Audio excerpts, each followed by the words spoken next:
Welcome to the DeMichele Group's Introductory Training for Glazier Studio and PartnerPack Studio. This training is designed to give you the basic fundamentals of how to use our software. This is a pre-recorded session that took place at the end of May 2024. While the software may add new features in the future releases, the fundamentals we teach here will apply to the best way to use our software. This is about a 2-hour class going over the basics of how to use this software. We have two applications. We have our PartnerPack Studio program, which is this guy here. Our PartnerPack Studio program is our Connier dedicated product. We have our Glazier Studio program, which is the sister product. It's near identical. The difference is in this sister product, I can have the other vendors other than Connier. Now, we do have an option, and that's why you'll see Connier in this list. But by default, Connier is not allowed to be in Glazier Studio. The only way you can have it is if I take the pricing off of the catalog, and you have to own one of our RhinoFab fabrication centers. It is a fabrication only catalog. If you're gonna price, you're gonna have to do that through PartnerPack. And so that is the only exception that they've given us as far as being able to put that in our Glazier Studio program.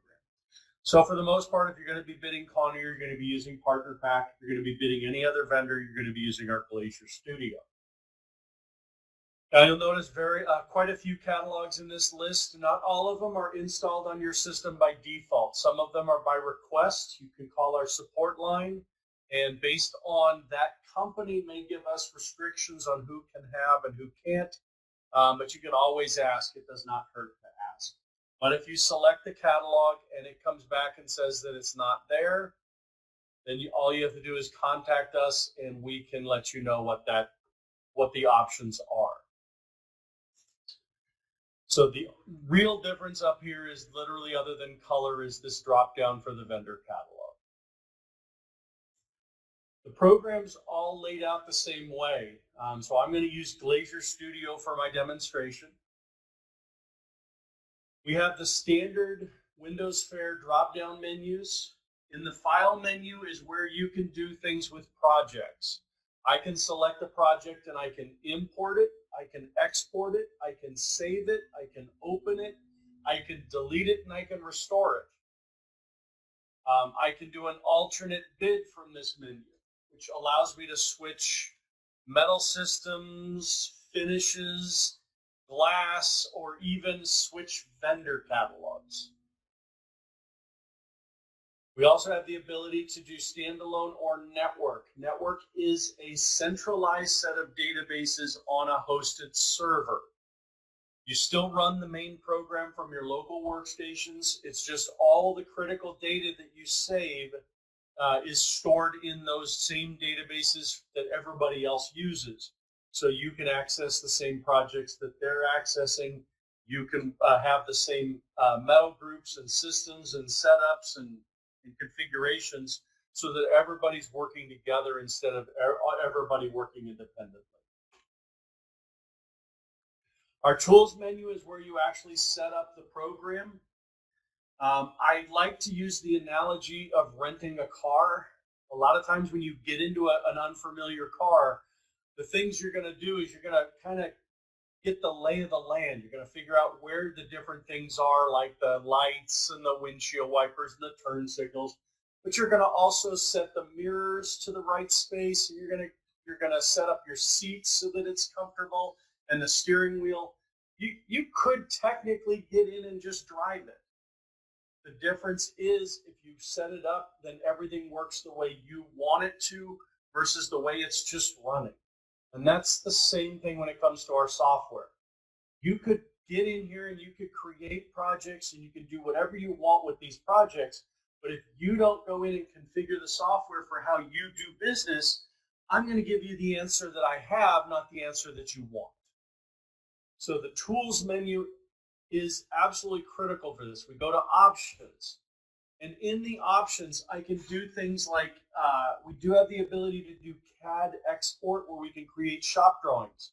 I can set up the default export functions for that. You do have to have a supported CAD program, GraphSite, or AutoCAD, but it can generate 90% of your shop drawings. The CMP matrix is a discount multiplier. What this does is it allows you to put in a discount off of a specific vendor catalog from list price. So that the vendor turns around and says that the price in the price book is $150 and you pay 90% of that, you're going to have a 0.90 multiplier. And so that's going to cost you $135 instead of $150. So this allows us to put that multiplier in and adjust the multipliers when they change them so that you can get an accurate quote. You have the ability to put your company information, and you even have the ability to attach a logo. The logo is one of two things in this program that's actually stored and located from each individual computer. So even if you're running on network, you have to come in here and flag the logo if you want it to show up on the report. And that's simply because we need to know the path you take on this computer to get to that logo file. It may be different than every other computer in there, even if it's the same exact file in the same exact computer in the same exact location, you have different ways you can actually get there. And those nuances and changes cause us not to be able to find the file. Again, that's just niceties to have that information on the reports when you generate and print those. We have several databases that you can track your architects, your customers, and even the vendors that you purchase from. If you have that information for those vendors in, or architects or customers in Outlook, you can use our contacts merge to merge those in. Frame set defaults is exactly that. It's what we start with as far as metal group and finish and glass when you want to start a project. But again, it's a default, which means it's the starting point. You can change the system, you can change the finish, you can change the glass to what you typically use, and that will be the starting point. But you can change those on the fly on a project by project, frame by frame basis. We have the ability to optimize glass. Most people don't manufacture their own glass, but we do have a few. And in those circumstances, you can actually come in here and specify glass optimization defaults as well as the default stock size of glass that you purchase so that we can calculate and give you glass optimization and show you how to cut it up. We have the ability to calculate for labor. I'm going to tell you up front that if you do not go in and adjust these values, you're going to get the number we give you. And I'll be honest, that number is probably going to be low. I've always see when I'm helping people go through this process, I always see them adjust these numbers higher. So when it comes down to it, it's just you currently have a system for calculating labor. If you want to continue to use that, that's great. But if you want to use our program for labor, you have to do a little bit of work with it. You have to go in and run the same job in our program that you did in that system and say, okay, that system says I need to get 36 hours, and our software in the recap came up with 24. Well, you're 30% short, so we're going to have to go tweak our labor numbers in order to bring that value up. So you're going to do that to about 3 projects before you start getting the same number that's coming out of your other way of doing things. Now, the perfect world is to take a job that you've already done, that you already know exactly how much labor it took, and that's the one that you compare this to, and you run that same job in our program and you make the adjustments. That way you know that you're getting an accurate number. If you're comfortable with the way you're currently bidding labor, that's perfectly fine. But the 3 little guys with yellow hats are your 3 key areas for labor. So your default labor allows you to set the different things like time per fabricating a joint, time for cutting a part, time for vinyl installation, for how long you want to, how many minutes you want to pick up per man unit for calculating glass labor. All of this information, each one of these options here for standard, stick, and combination are tied to the metal group. And then when you build an elevation, we count all these different things, like how many joints have to be fabricated, how many cuts have to be made. And then we calculate all the labor based on that. So you will adjust these values to get a better labor number. Your labor rates are your dollar amounts. This is how much you charge per hour. Now, you may only have $1 amount, so you put that in zone 1 and everything is happy. But you might have multiple. Some people charge a little more when they've got to go a longer distance. That might be zone 2. It might even be zone 3. Some people will use this based on the difficulty of the job. If I've got a lot of storefront material, I can use the labor zone 1, but maybe zone 2 is going to be a mix of low-rise curtain wall and storefront. Zone 3 will be your curtain wall, and zone 4 will be your impact systems. That way you can pick up more money per hour for the more difficult elevations and difficult frames. Now, you can also pick up more money per hour on those simply because there's more time being added to those types of frames. But again, it's a choice that you get to make. The zones are selected when you do your bid recap, so you can choose which dollar amount you want to apply to this job. And then the rack schedule is exactly that. It looks at the different pieces of glass in our catalog parts, and it applies this formula. So United inches is width plus height. So if I have a 50-inch wide by 50-inch tall piece of glass, that's 100 United inches. So that will pick up 20 minutes of labor, or 1 man unit. It's 20 minutes of labor because under labor defaults, that's what it was specified to. Now in rack schedule 2, this is your 1-inch glass versus the quarter. We have a much smaller United inches to pick up 20 minutes of labor because of the fact it's much heavier. Now, some people would prefer to do this by weight instead of United inches, and that's perfectly fine. But what you're going to do is you're going to zero out this side over here, and you're going to put the weights that you want on the right-hand side for those rack schedules. Now, rack schedule 3 and 4 are currently unused, but we know people add to our program. And by the end of this class, I'm going to show you how to make your own glass. But we have people who use rack schedule 3 for the impact system glass, and rack schedule 4 for the really heavy glass, the 2-inch triple pane super glass, if you will. So you can pick up more labor amounts for that glass by making that adjustment. Structural analysis is the ability to calculate whether this frame will pass wind load and dead load. It's a basic calculation that takes assumptions in that the perimeter of the frame is anchored. The other assumption that we take into account is that the numbers that you see in this area are accurate. If it's not, we're going to give you the calculation based on what we have, not what you want. So the first thing we tell you to do is go to structural, put your information for your area in, and turn it on. If it's not turned on, we will not calculate structural.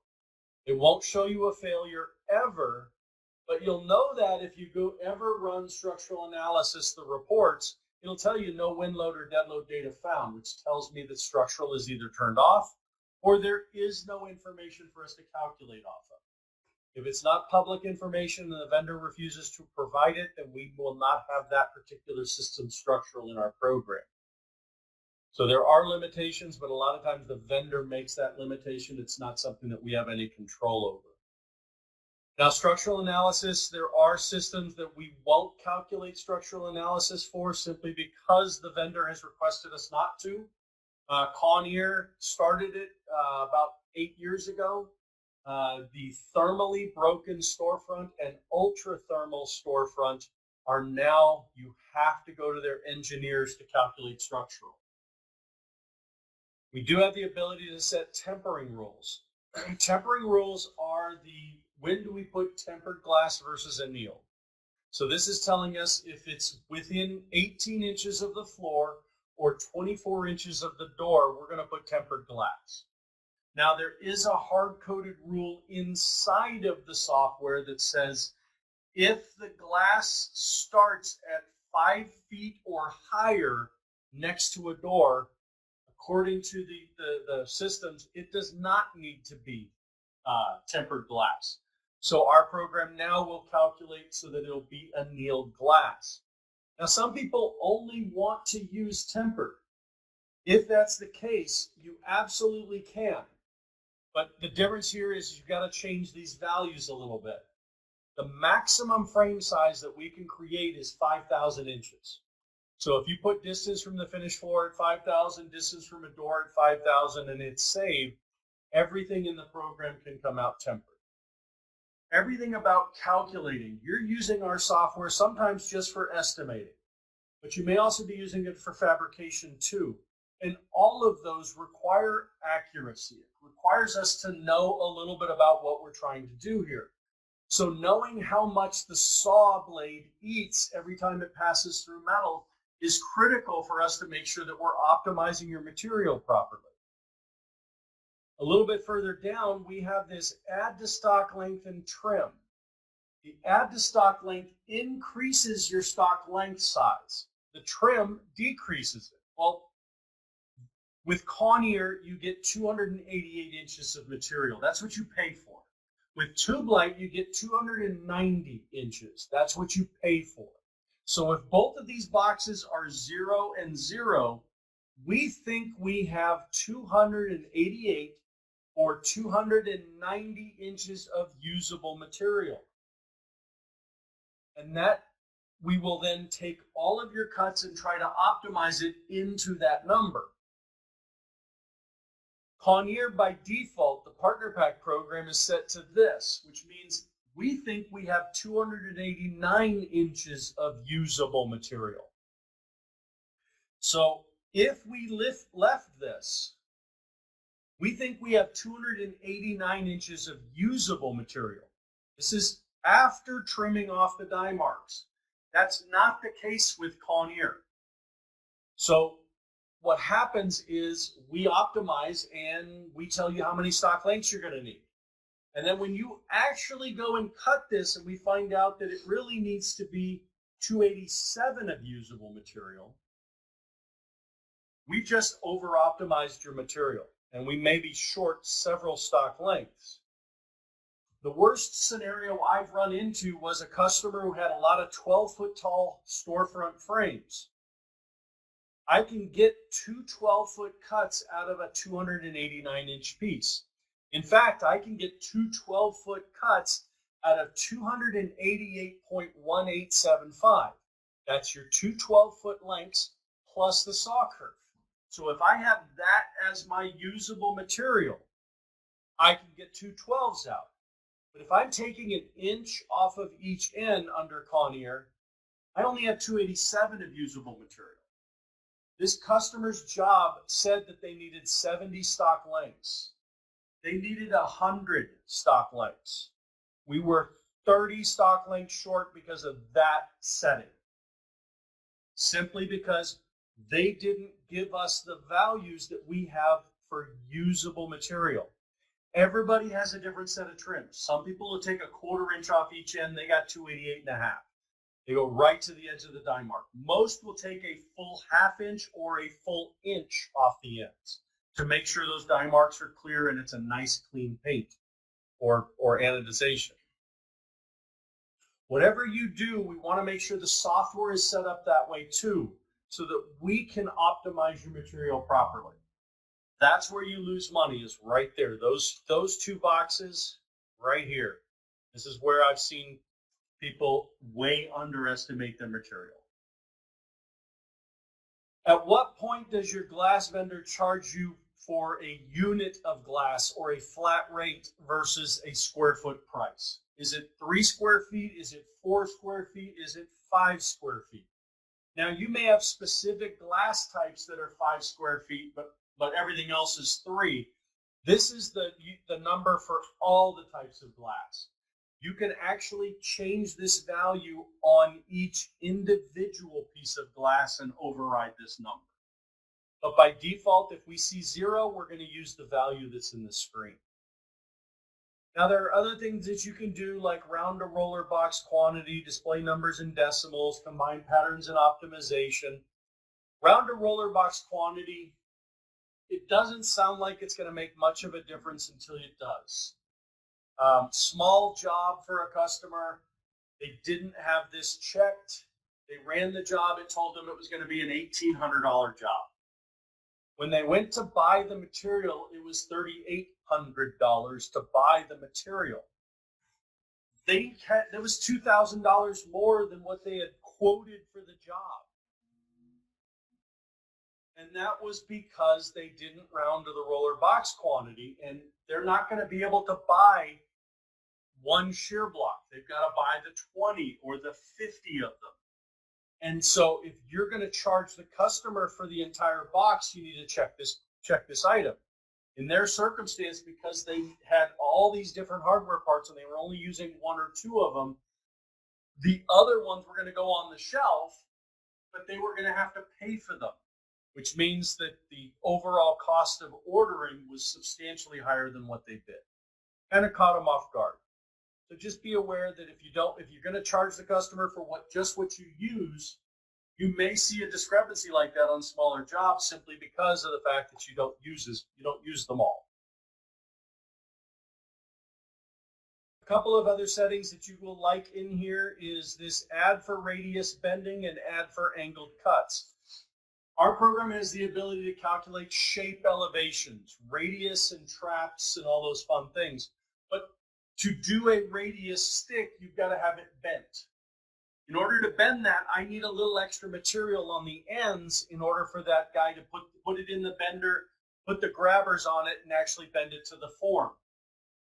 Once it's bent, you're going to end up having to cut off that extra material. This box allows you to add that extra material. So if I need 18 inches on each end of that stick, this will give me that 36 inches of extra material on that cut so that I can send that out and have it bent. Same thing on an angled cut. If we see a miter or a bevel, the program will say, do you want me to add, this is where the add for angled cuts comes in. If I add an inch, what that's going to do is it's going to go the longest point to longest point. And if you left this at 0, that's the cut size I'm going to have. So now you're going to take it over to a miter saw or a chop saw or something, and you're going to make those miter cuts, and you got to get it right to that edge to get a nice clean cut. If you do this add for angled cuts, when I do the 90 degree or when I call out a 90 degree cut, I'm going to give you an extra inch on any angled end. That way, when you go to actually cut it, you'll have a little extra that you can cut off, but you'll always have a nice clean miter or a nice clean bevel versus a flat spot because we left it to the edge. So those are just options. You can set these, but setting up this program requires you to come in here and adjust these settings in here. Now for the good stuff. We have 3 core areas of the main screen. The first one gives you a menu bar where you can access things like projects and databases and reports and fabrications and optimizations. The center screen is where all your projects are, and when you open up a project, it's where all your elevations are, and when you open up the elevation, it's where our graphic editor to design and edit that frame is. The right-hand side is an information bar, and it's where you're at. This is the information for the project. When you open this up, then it's information for elevations, and when you open that up, it becomes the information for the selections that you make. So everything will adjust or change based on what you select in the program. So when I want to select and create a new project, I have to either click on the new button here, click on the blank line with the asterisk, or click File and then select New. All 3 do exactly the same thing. It starts a new project. Now with Partner Pack, I can go right over here and start typing the project name.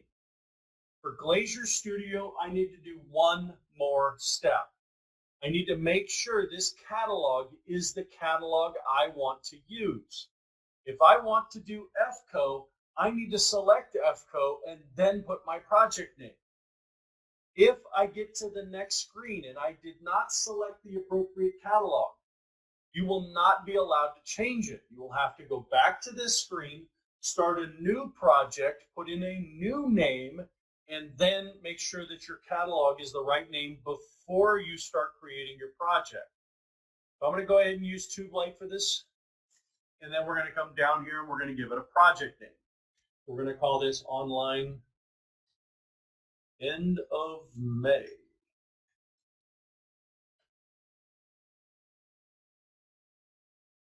From here, you can fill out the description, addendas, and all this other stuff, but it doesn't need to be filled out right now.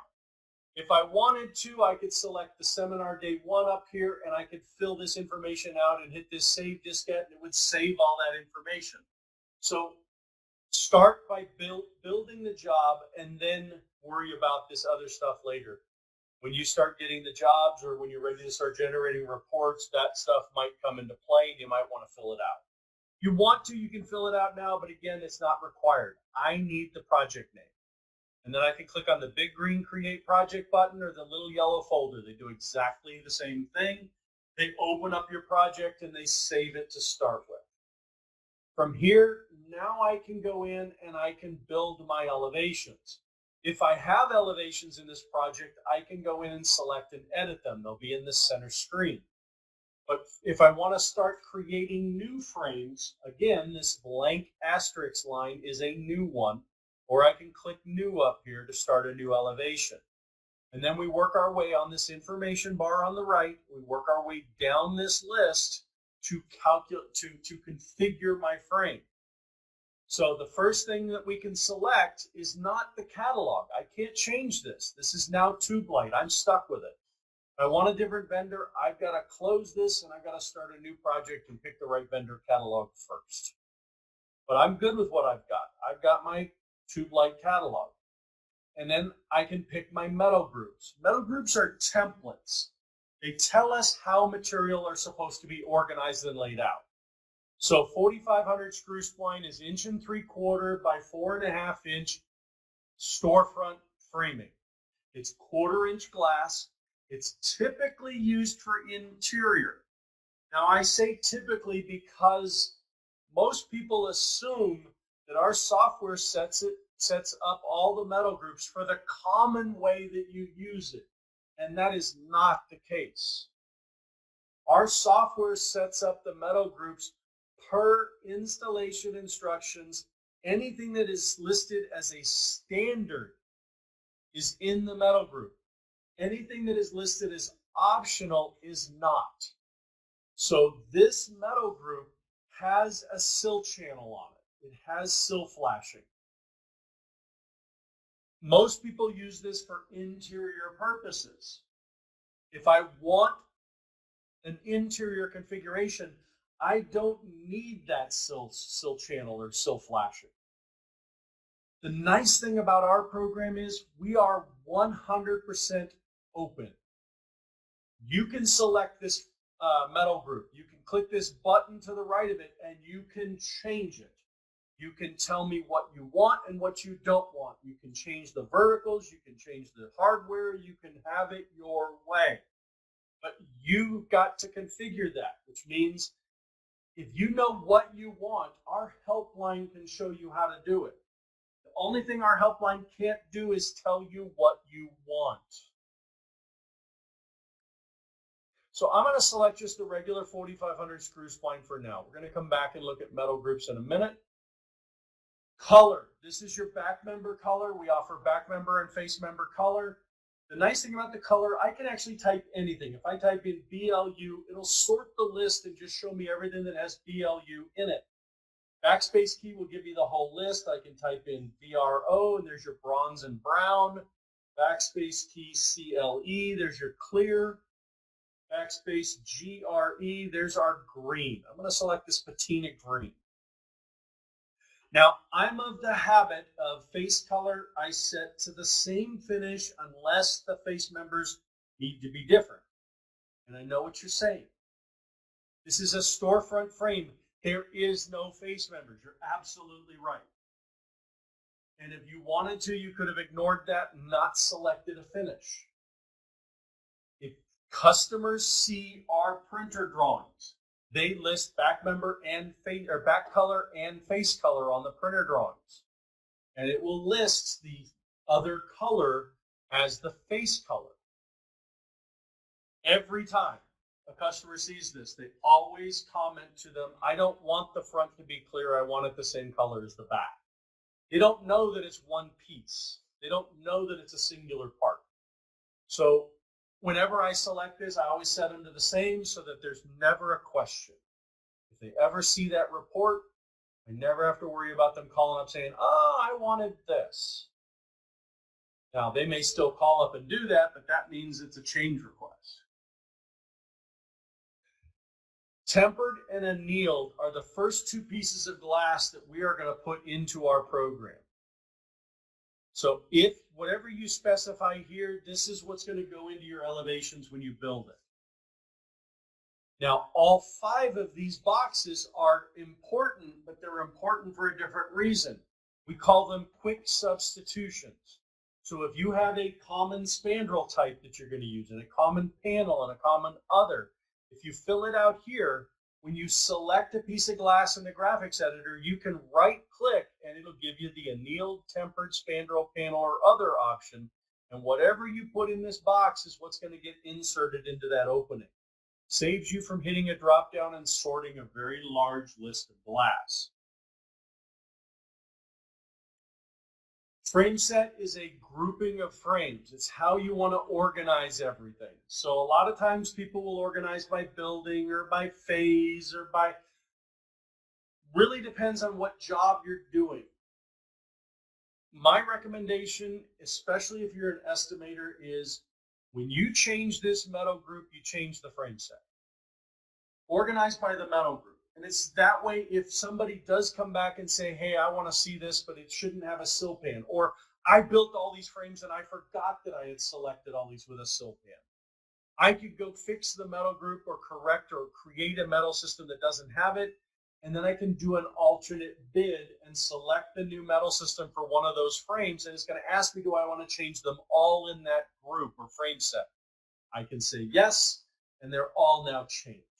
So if you get a lot of change requests, organizing by metal group is probably the most convenient. So I'm going to call this INT storefront. We're going to call a frame elevation 101, ELDG 1 northeast. Frame set is a grouping of frames. Frame name is the physical name. Now, your project name that's up here, online end of May, your frame set name and your frame name will be going on labels that we create. Now, you may not ever print them, but we generate that report. These fields will let you type 65 characters. The label will not support 65 characters. So anything more than 35, and we're going to give you a prompt whenever you run something that has that report that says the data will be truncated. It means I'm going to cut off everything more than 35 characters. And it's going to tell you every time it does it. So it'll be a lot of little OK buttons. It doesn't hurt anything. It just cuts off that part of that name. My recommendation, keep the characters under 35 for each of these and you'll never experience that problem. So abbreviations are fun. They're very much recommended. From here, if you have the Advanced Glazier Studio or Level 3, Level 4 Partner Pack, you can do shape elevations where I can select a specific shape. Most of these I can actually build right from a rectangle in the graphics editor. But you do have to have the Level 3, Level 4 software in order to be able to access that option. You have the ability to include rough opening dimensions where it will deduct the rough openings from the sizes that you type in. So now when I come over here and put in my panels and rows, I'm going to make 2 panels and 2 rows. I want 3 of these identical frames, and I want them to be 80 inches by 80 inches. So I can configure my frame. Now this frame is not going to be 80 inches by 80 inches. It's going to be short by a 1/2 inch width and a 1/4 inch on the height. The reason why it's a 1/4 inch on the height is because my bottom shim is set to 0. If you create a shim This number, all of these numbers are deducted from my frame size. They are outside of my editable space. So if I go to insert a door and I have a bottom shim, it is going to shim that door frame. If I do not want the door frame shimmed, I set this to 0. And then I can raise my sills up and create that shim spacing. There's a couple of ways that you can do that. I will demonstrate both of them. But the reason why we do that is because impact systems, you have to shim the door frames. So you put a shim in here if it's an impact system. If it's a non-impact system, I always recommend leaving the bottom shim 0 and doing the shim either manually or you can use my little cheat method. I'll show you it in just a second. So in addition, I have the ability to set perimeter caulking and perimeter backer rod. Anything that starts with the word N-U-L-L and a space, it's simply telling us don't pick this up. So it's telling us not to pick up perimeter caulking and not to pick up a perimeter backer rod.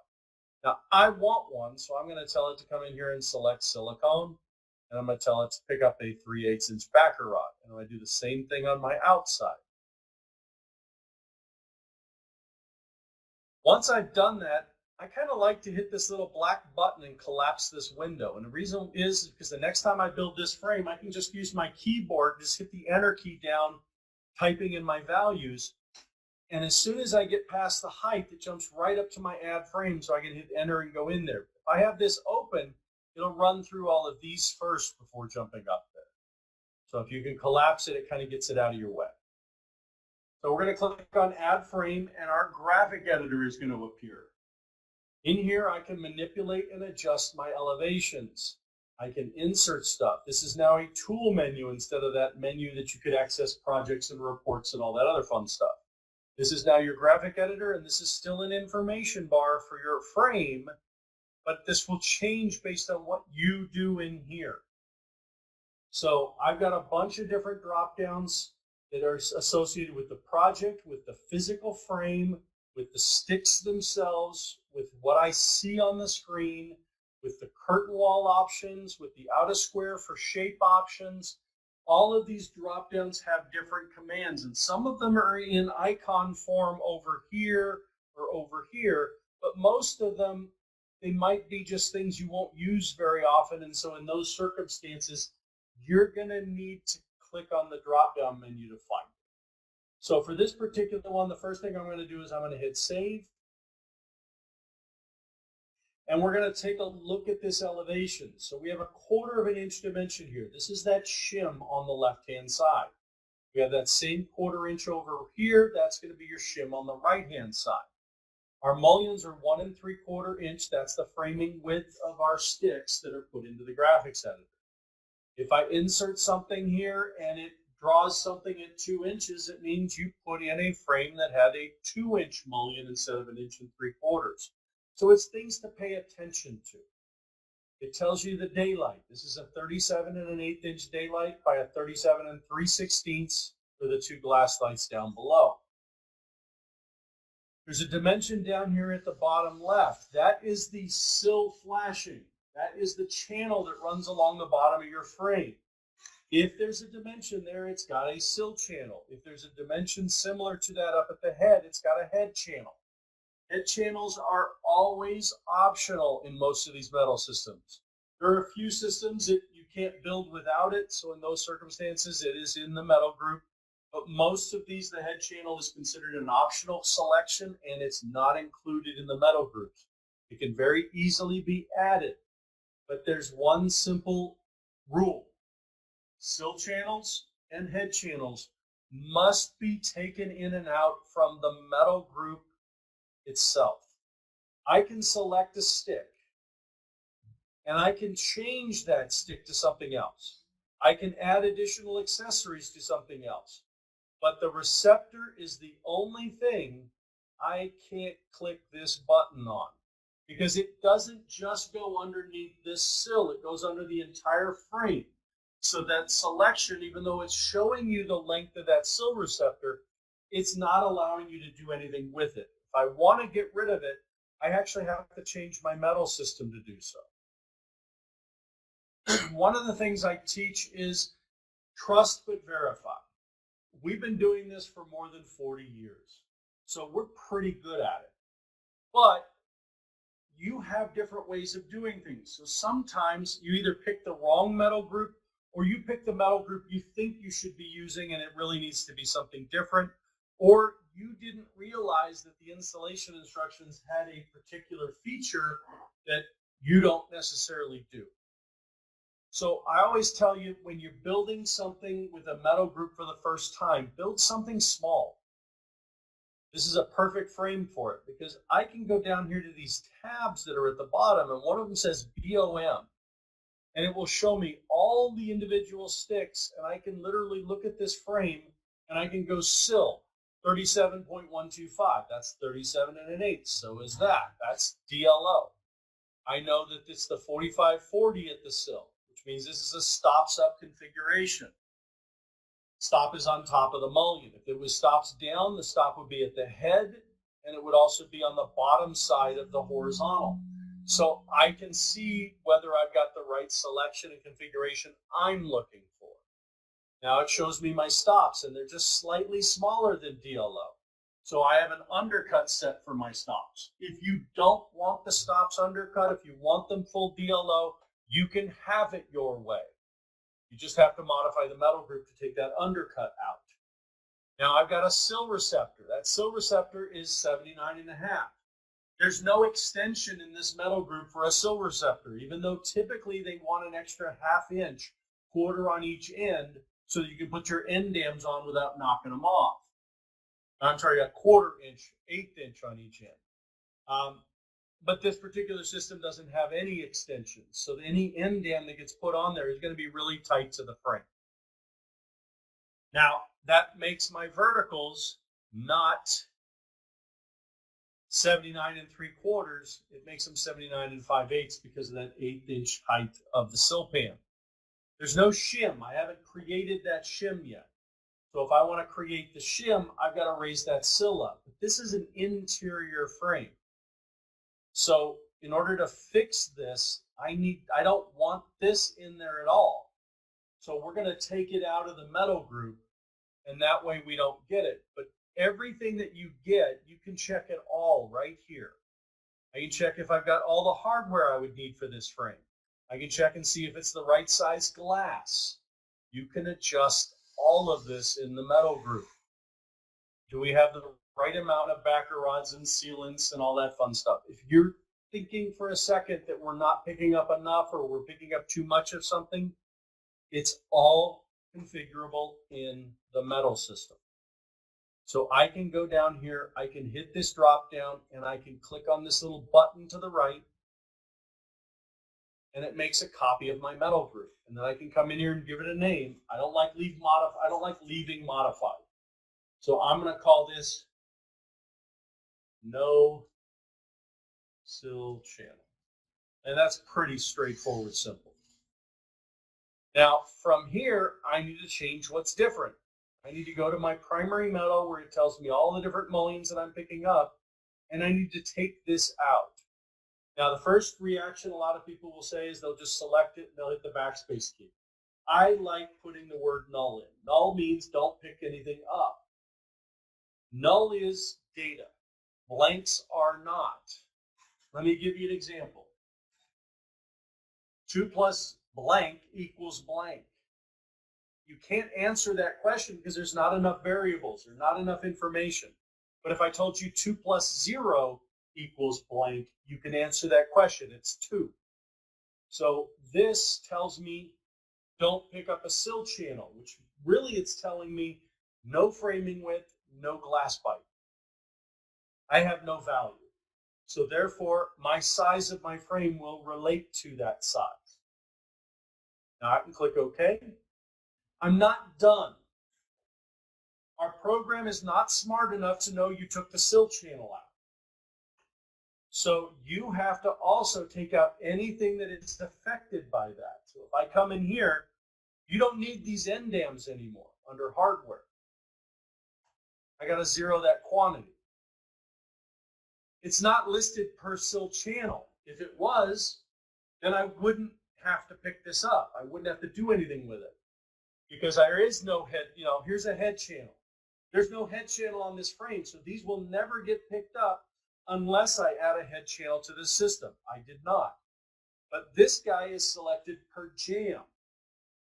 The reasoning is sill channels are very commonly spliced. And if I said per sill channel, and I spliced my sill channel, now I got two separate sill channels. And now it's going to turn around and say, well, I need two per sill channel. That means I got two separate sill channels. I need four of them. I still only need two. So putting it on the jam, there's only one left jam on a frame and only one right jam on a frame, so I will pick up two end jams. So this guarantees I pick up the right quantity, but now it makes me come in here and do this because we didn't tag it to the part we took out of this metal system. Once you've done this work, once you've configured it this way, you can control things like your expansion mullion spacing, the max length before we get to a point where we need to put a splice in for your sill channel. You can control the sill channel extension where it adds that 1/4 of an inch to the sill channel. You can add extensions to the head channel. You can change your glass size. Everything about your frames that are in here, if something is wrong, it can be corrected here. And once it's corrected, it's now fixed permanently. The difference is it's for the system you're creating. Now, if I just click OK, it's fixed for this project. If I click Save Domain Database, this metal group now exists anytime I want to use it. So now I've got a metal group that has no sill channel. And now that dimension is gone over here on the right. And when I look at these BOM sizes, everything looks better. OAFR 79 3/4, stick size 79 3/4. Now this is an interior, so I don't need a shim at the bottom here. But if I wanted to shim this frame, I would select my sills and I would raise them up the shim spacing. That way it would create that shim. The other way that I could do it is if there is a sill channel, there is a catalog part that says I'm a sill channel. It says E45159. That's the sill channel that was here. That catalog part says I'm 1/8 of an inch tall. There is nothing stopping you from going in and changing that sill channel to say that it's 3/8 of an inch tall instead of 1/8. And that 3/8 of an inch is the height of the sill pan and the shim that's going to go underneath it. So if I add the shim to the value of the sill pan, anywhere there's a sill channel, it's going to already have the shim built in. And I don't have to ever remember to raise my sills or put a bottom shim here. So that's the cheaty way. Anybody wants to cheat, just pick up the phone and give me a call. I'm more than happy to step you through how to do that. But it's something, if you're running network, everybody has to be on board. Because if you set up a metal group and it's already got the shim built into it, and then you shim it again, you're going to be short on metal and glass. So it's got to be something that this is the way I set it up, this is the way I like it. Most people, they can't agree. I just tell them, then fine, you're just going to have to create that shim by yourself by selecting the sills and raising them up the shim space. I'm going to make a new frame, and that's clicking on New. If you hit Save and you start changing the information over here on the right, you are erasing this frame for a new configuration. Do not make the same mistake I've seen over and over and over again under test drives where a customer calls me up and says, hey, I made 50 frames. Why do I only have one? Now, I'm not going to make an assumption. I'm going to say, sign me in and let me see what you're doing. And I know exactly what they're doing because they'll configure the first one, they'll hit save, and then they'll start changing this information over here, which is erasing the frame they just configured for a new one. I click New. It makes a new frame. It completely goes to a new line item, and everything is now new. it will keep everything that I had originally selected except two things. It keeps the metal group, it keeps the finish, it keeps the glass, it keeps the frame set and all of this. It just changes your frame name and your number thus. Just resets the number thus back to 1. Everything else is the same. Now I change what's different. I want this elevation to be ELEV 102. I want it to be 3 panels and 2 rows. I want it to be 10 foot 5.5 inches. So I can type it in 10 with a foot mark, 5.5. I can put it in inches, 125.5. I can put it in fractions, 10 foot 5 space 1/2. This is a calculator field though, which means if I forget to put the space between my 5 inches and the 1/2 inch, this is going to be 51 divided by 2, or another 25.5 inches. That's 10 foot 5.5. That's 10 foot 5 minus 1/2 inch, which is 10 foot 4.5. Don't put the minus signs in here unless you want that number to decrease. That means if they didn't give you a total for your frame, you could type in the mullion plus the DLO plus the mullion plus the DLO plus the mullion plus the DLO plus the mullion in this box, hit the enter key, and it would total all those numbers up for you and give you your frame size. I'm going to make this 8 foot 6 inches tall, and we're going to add our frame. Now we're going to manipulate this frame, but I got a few different things that I need to know first. First off is you've got a bunch of little icons up here. They're a lot of fun. So the first thing is if I have a problem where my graphic is all wonky or got dragged over here and I can't see it, I've got these little menu bars. There's one down here. There's one at the upper left-hand corner. This guy here is called Zoom Extents. If you click it, it will reset your view. You can do that here. You can also do that down here. This is undo. So if I do something in the program, I can undo back to where I saved the frame. Once I've saved, I can't undo prior to the save. So, but it is one programmatic step. So if I click on a glass light, I have the ability to change the glass over here. I have the ability to change its daylight opening. So I'm going to make this 24 inches wide by 24 inches tall by changing those two numbers and hitting enter. Now, if I click undo, it's going to ask me if I'm sure. I'm going to say yes. Now I've got to click no until the frame looks right again. So that is 4 clicks to get back to where I wanted to be. The program is simply doing smaller moves so that we don't ever accidentally pass a horizontal or pass a vertical. And so undo is not the most efficient way to fix it. So if I selected this, typed in 24 by 24, and I wanted to start over, this is how you start over. There's a reset panels and rows in the icon bar on the right. If you click it, it resets your graphic. So it's like starting over. It's also the button you would click if you change your metal system. Sometimes you select a new metal system. We've done the calculations for the undercuts and everything about that metal group when you got to the graphics editor. It's not trying to do it again. So if you add a head channel to this, if you hit this drop down and pick a metal group with a head channel from this screen, it's going to draw a 1-inch head channel at the top for that deduction. But it's not going to deduct it from the frame because it wasn't there when we drew it. If you hit this reset panels and rows, it will relook at the metal group and it will recalculate your frame size. But that does mean starting the frame over. This is start over. This is your do-over button. Now, I want to click on this glass light and I want to change its daylight to 18 inches wide. Now, I can come over here and I can click on this box over here for DLO width. But I'm not going to. I'm going to move my mouse all the way over here. And I'm going to type on my keyboard 18 inches. What's highlighted in green is active, which means you can just type and it will appear. If you click, now you might have to backspace the number out. Now I want 18 inches wide and I want 28 inches tall. So I hit the enter key to go to height, and then I hit enter key again and it sets that daylight.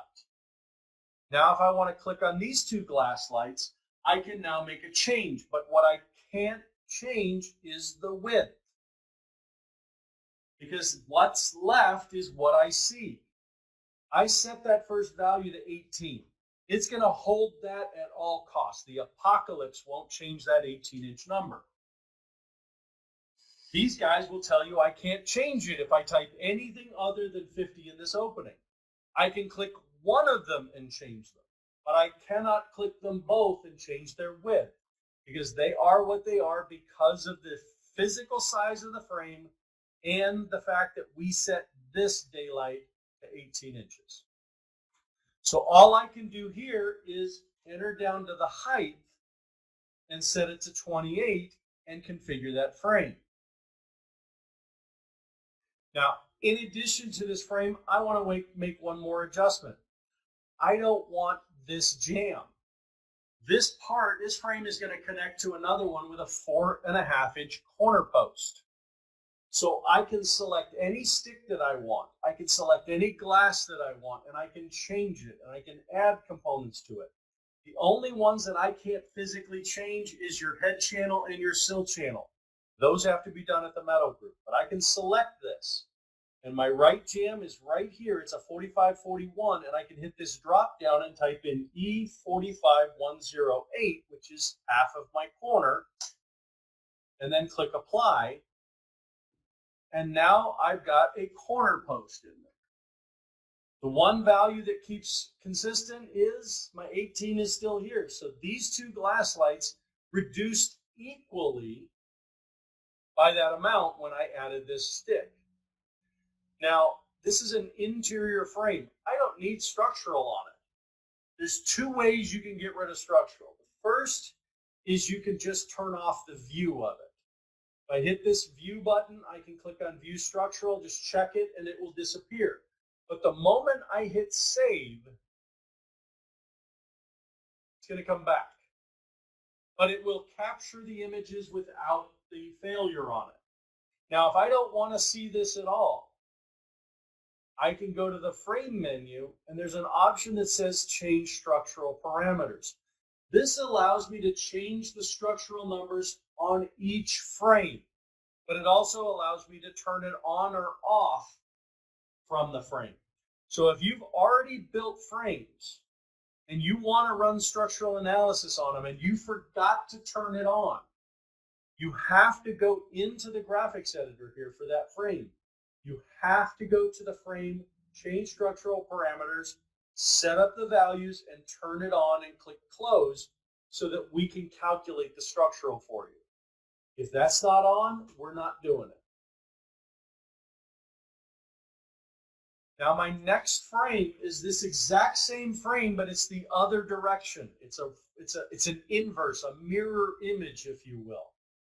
We call it the reflection.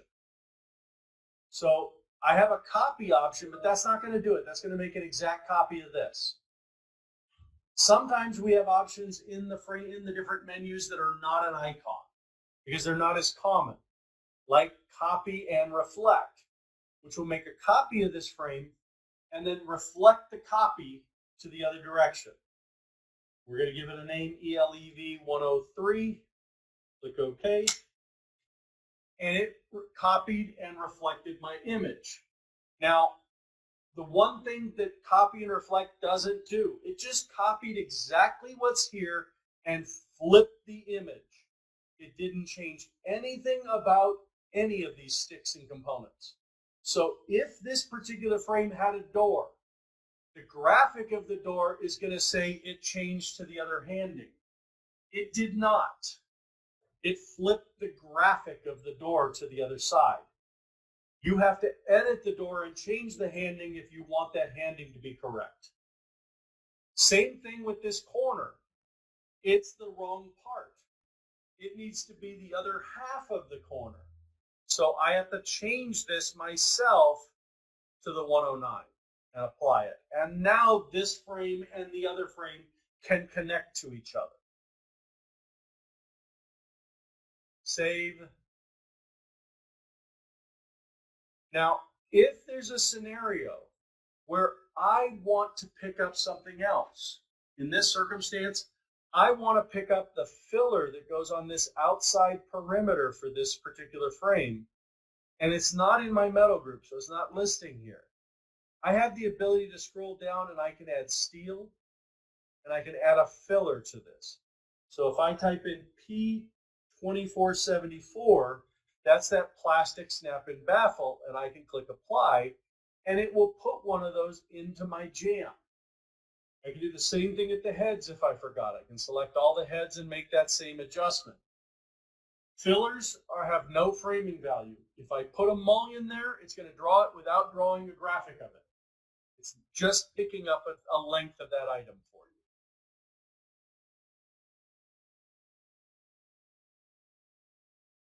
So we're going to do save and new. This time we're going to switch metal groups. So I'm going to hit this drop down and we're going to find a T14000. This is a thermally broken screw spline system that I want. I'm going to stick with the same patina green, but I am going to change, since this now switched to 1-inch glass, it's going to use the clear by default. I want to switch that to the bronze spandrel. Now I can change this to EXT exterior storefront. Frame name is going to be Elevation 104. This is doors, or entrance, if you will. And this is going to be 5 panels and 2 rows. It's going to be 190 inches wide by that 102. And we're going to add our frame. We have a 3/8 of an inch sill channel running along this frame. It is a T14259 for tube light. There's nothing that says I can't go to the catalog part and change that part number, extrusion design parameters, to, instead of drawing 3/8, to draw 5/8, or to draw 3/4 if I want a 3/8 shim at the bottom. It will draw the sill pan in. The moment I insert a door, it breaks the sill pan and it will run to the floor. So I don't have to remember to raise my sills. But if I want to create the shim without that, I've got to do so. So we're going to build this frame, and the first thing we're going to do is we're going to look at what is the logical order of things. There's always logic to programs. Our logic is simple. When you set daylights, you put restrictions on the frame. When you position horizontals, you put restrictions on the frame. When you change out sticks, those sticks will change daylights. They will change function. So doing things in certain orders will save you time. It will also save you frustration. The first thing I tell you to do is the thing that is the most restrictive in a frame. Doors. If I'm going to put a door into a frame, it wants the size that it wants, and it will not accept a fraction of an inch difference. So unless I'm willing to put it in right, I'm not going to get it going. So doors, my recommendation is always to put them in first, not last, first. If you put them in last, all those restrictions that you put on the frame by changing the daylights and doing all these settings may have gotten a 36 by 84 inch opening sitting there for you. But that 36 by 84 may not truly be 36 by 84. It may be rounded. Doors will not accept a round. They want the size they want. They will break your frame to get it. So if you put your doors in first, they will, I'm going to put an asterisk, they will always work if you put them in first. Now the asterisk is a simple asterisk. It's got to be mathematically possible to put that door in for me to be, it will work 100%. So if I have a frame that's 80 inches tall, I cannot put an 84-inch tall door in there. That's what I'm trying to say. The first thing we do with this frame is we have to ask ourselves a question, and it's related to the doors.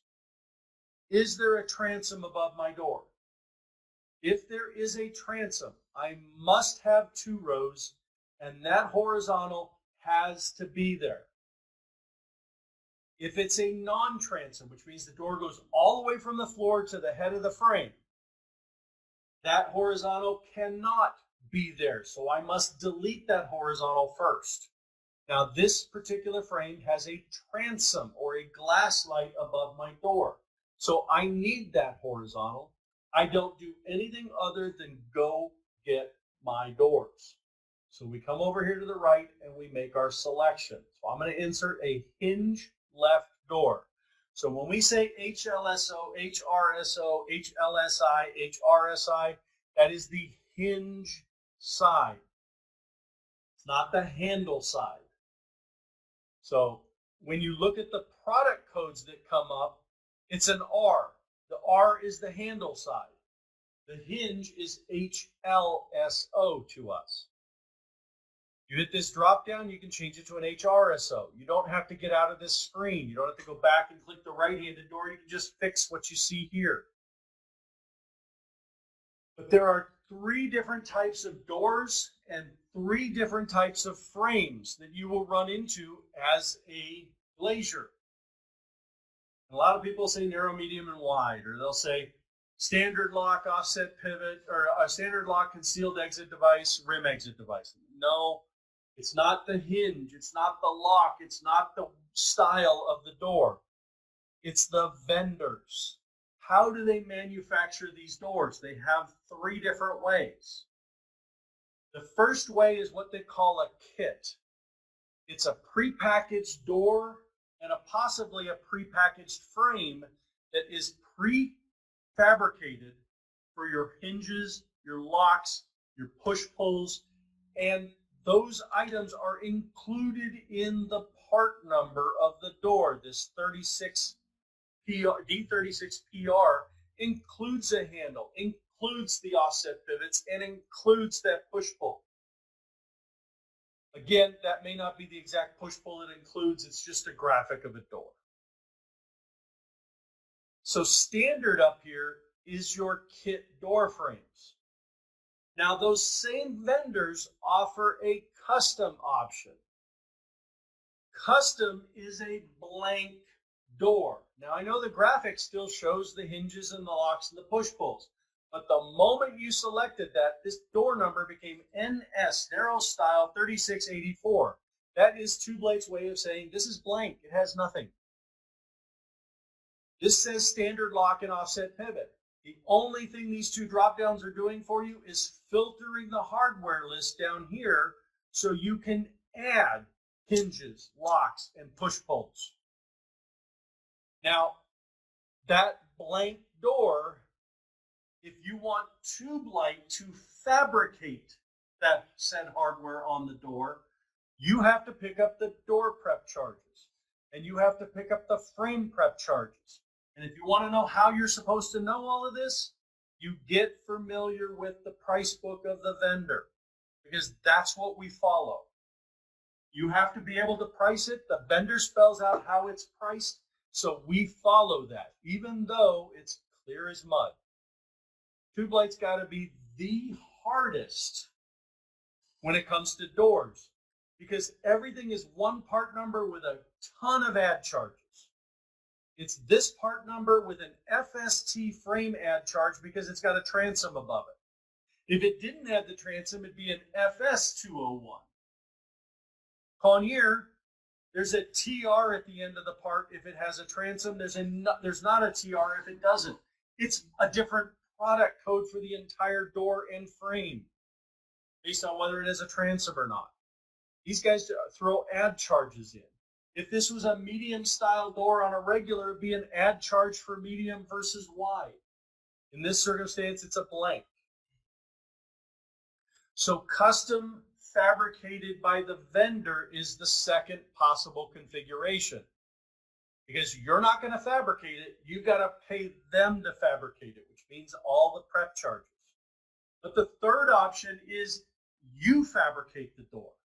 So you buy this door leaf. You can buy it pre-assembled, or in TubeLight's case, there's an option down here that says customer fabricate. If you check this box, this pre-assembled door part number goes away.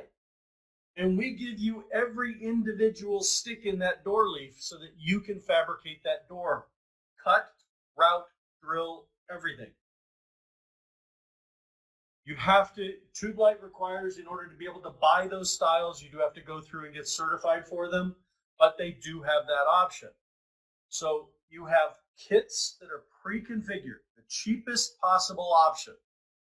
You have custom, which can be customized pretty much any way you want, but you have to pick up all the hardware and all the prep charges.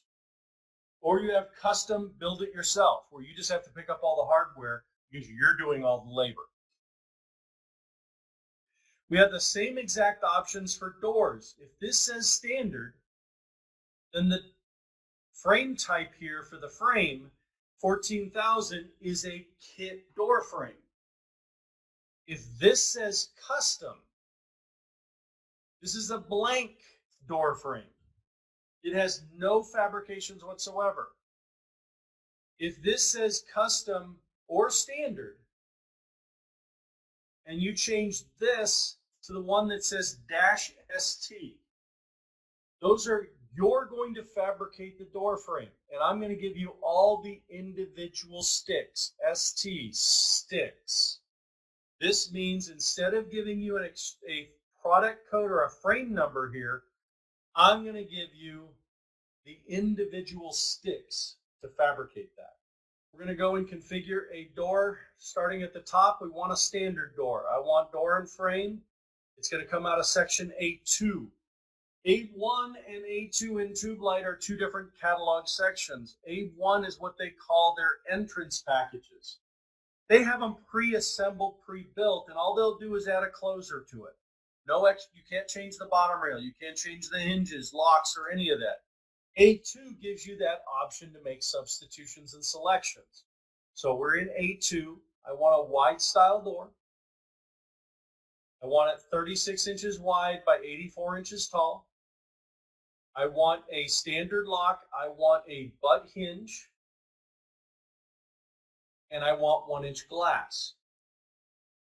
Square foot door light is 1/4 inch glass. There are 3 reasons why I will tell you this is the most important feature of the door.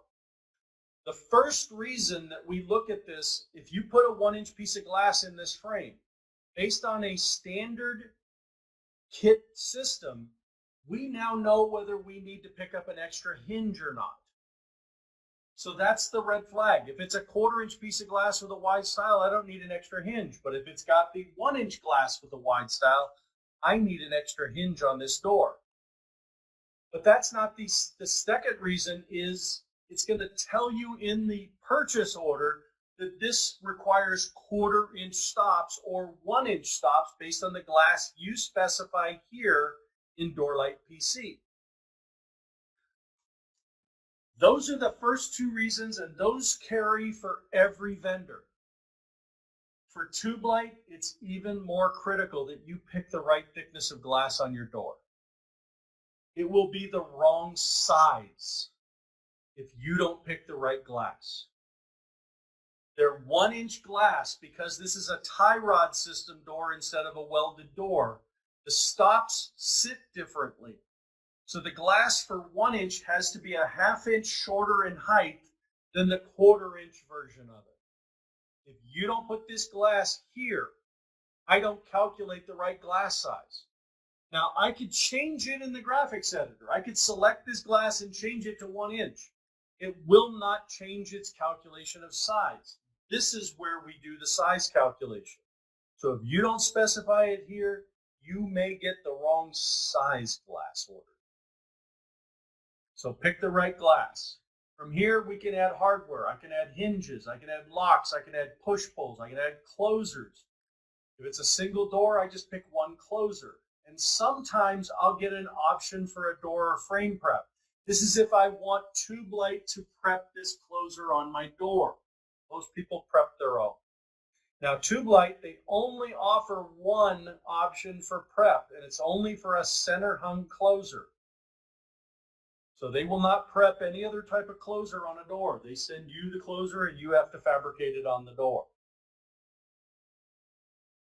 I can add a bottom rail if I wanted to add the bottom rail. Now, Tube Light again has a unique thing where I've got a single 10-inch bottom rail. And then there's a separate product code for a pair. So if I was doing a pair, I'd need a completely different product code. But by putting that 10-inch bottom rail in there, we can automatically calculate the proper glass size based on quarter or 1-inch glass. I can add cross rails into my frames. Now, cross rails, true divided glass. We do not do muttons, even though you can make a selection in here for a mutton. So I can select the 6.5-inch cross rail. I can tell it I want it at 40 inches from the floor, and I can specify anything else I want and then click OK, and it's going to put my cross rail in there. If I'm unhappy with its position, I could technically click that just like a stick, and I could raise or lower it. But I can also just go back in here and say, you know what, it looks better at 41. That's to the center of the cross rail, so I put the 41. That looks a little cleaner. I'm happy with that. Once you have this door configured the way that you want it, you can come up here and you can even give it a name. So what you'll notice is I've got one over here that says single, wide, standard lock, butt hinge, 10-inch bottom rail, 1-inch glass. And I saved that door. So when I want to select that particular one, I can, and all I've got to do is change what's different. So I'm not going to hit this save to database and store this one because I've already got one stored that I want. So I can click OK, and my door will go in. Now, it said I can only insert a door into row 1. It's saying that because somehow, some way, I double-clicked and deselected the glass light. So I need to click it, click on the door, but the door I want is right there. So I can just click OK. Now, I don't want the continuous geared hinge. I want the butt hinge.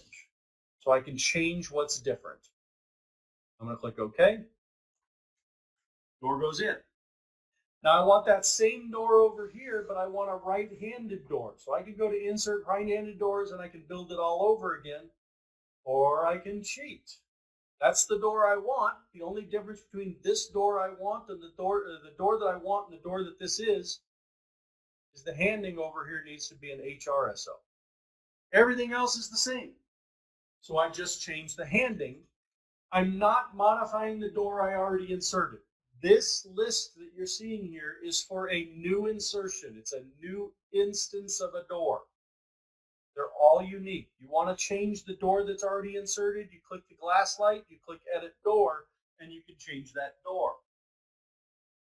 Now from here, I can select glass and I can set daylights. I can select sticks and I can change their physical positions. I can change their orientations. I can change the product codes. If I want this to be 24 inches wide, I type in 24, enter, enter, enter, and it resizes this to 24, keeps my two 36-inch doors the way that they are, and then simply pushes the extra out to the last two openings on the outside. Now, if I want to align a stick, I can select that stick and I can change its horizontal position. But I can also click on a stick first that's at the height I'm looking for, and it'll say my horizontal location is at 84. Then I can click on these sticks and I can move them to that 84-inch position by just simply hitting the enter key twice. But I'm going to use something called a shortcut key to do that. Under our help menu is your shortcut keys. Your Alt key will select any stick that you click on. It will select every stick to the right. So if I hold my Alt key down and click, it will select that stick going all the way to the right. Now, all I have to do, because my horizontal location says 84, and I want all of those sticks to line up with that door header, I hit the enter key once to highlight the number, enter key twice to accept it. They are in position. Now I can click on these glass lights, I can insert another horizontal, I can Alt click on these, and I can tell them I want those to go to 29.75. I can type that, it will show up over here on the right. I hit enter, and there it's now at 29 and 3/4. Now I'm going to Alt click on my sills because I need to create that shim space. So I've now got those. Now we're currently sitting at 3/8 of an inch off the floor. That's the height of my sill channel. We're showing you the dimension of the bottom of the sill, not the channel underneath it. So if I want to raise this up, it's the sill channel height that's already there plus the shim I want. If that's a 1/2 inch or 1/4 inch, This becomes 5/8 of an inch. Enter. And now I've got that shim space. I've just raised up that sill.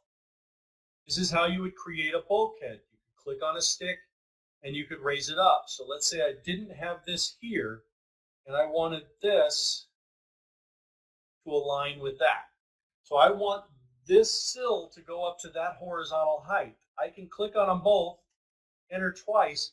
Now these are in the same sight line, but now I've created a bulkhead or a bulkhead condition over here.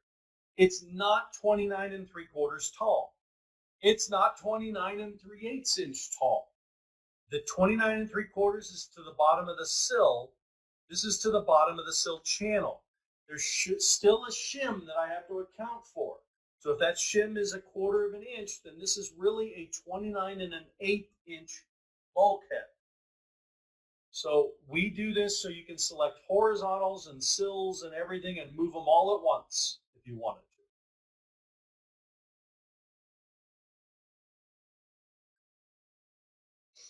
Once you've configured your frames, now you can go and you can generate your reports for these frames. So over here on the left, we've got the option of bid recaps, printer drawings, CAD export, which is your shop drawings, proposals and purchase orders, and structural analysis.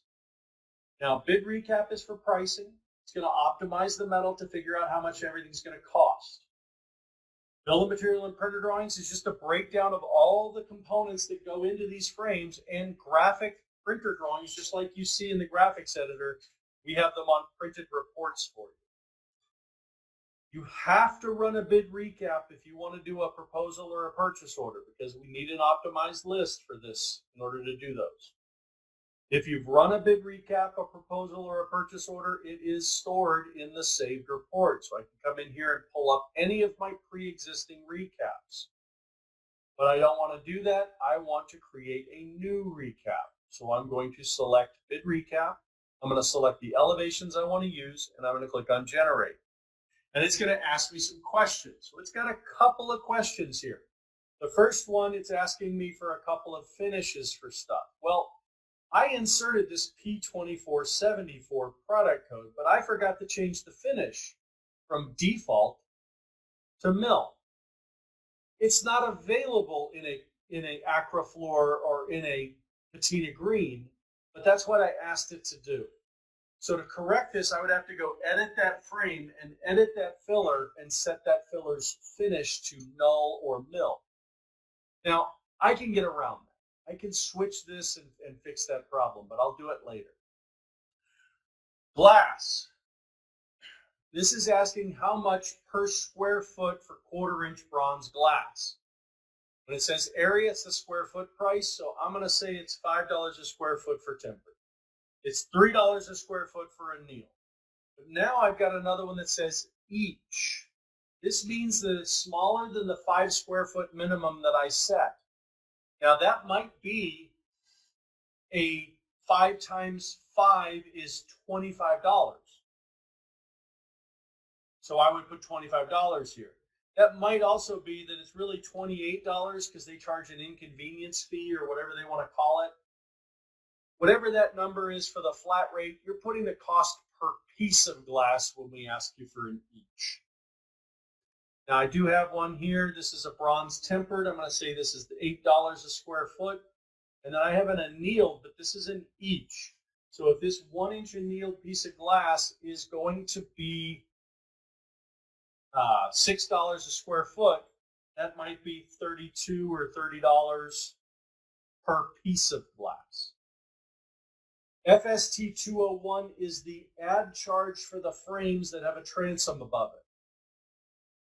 It's a free add charge. That's why it's a zero cost.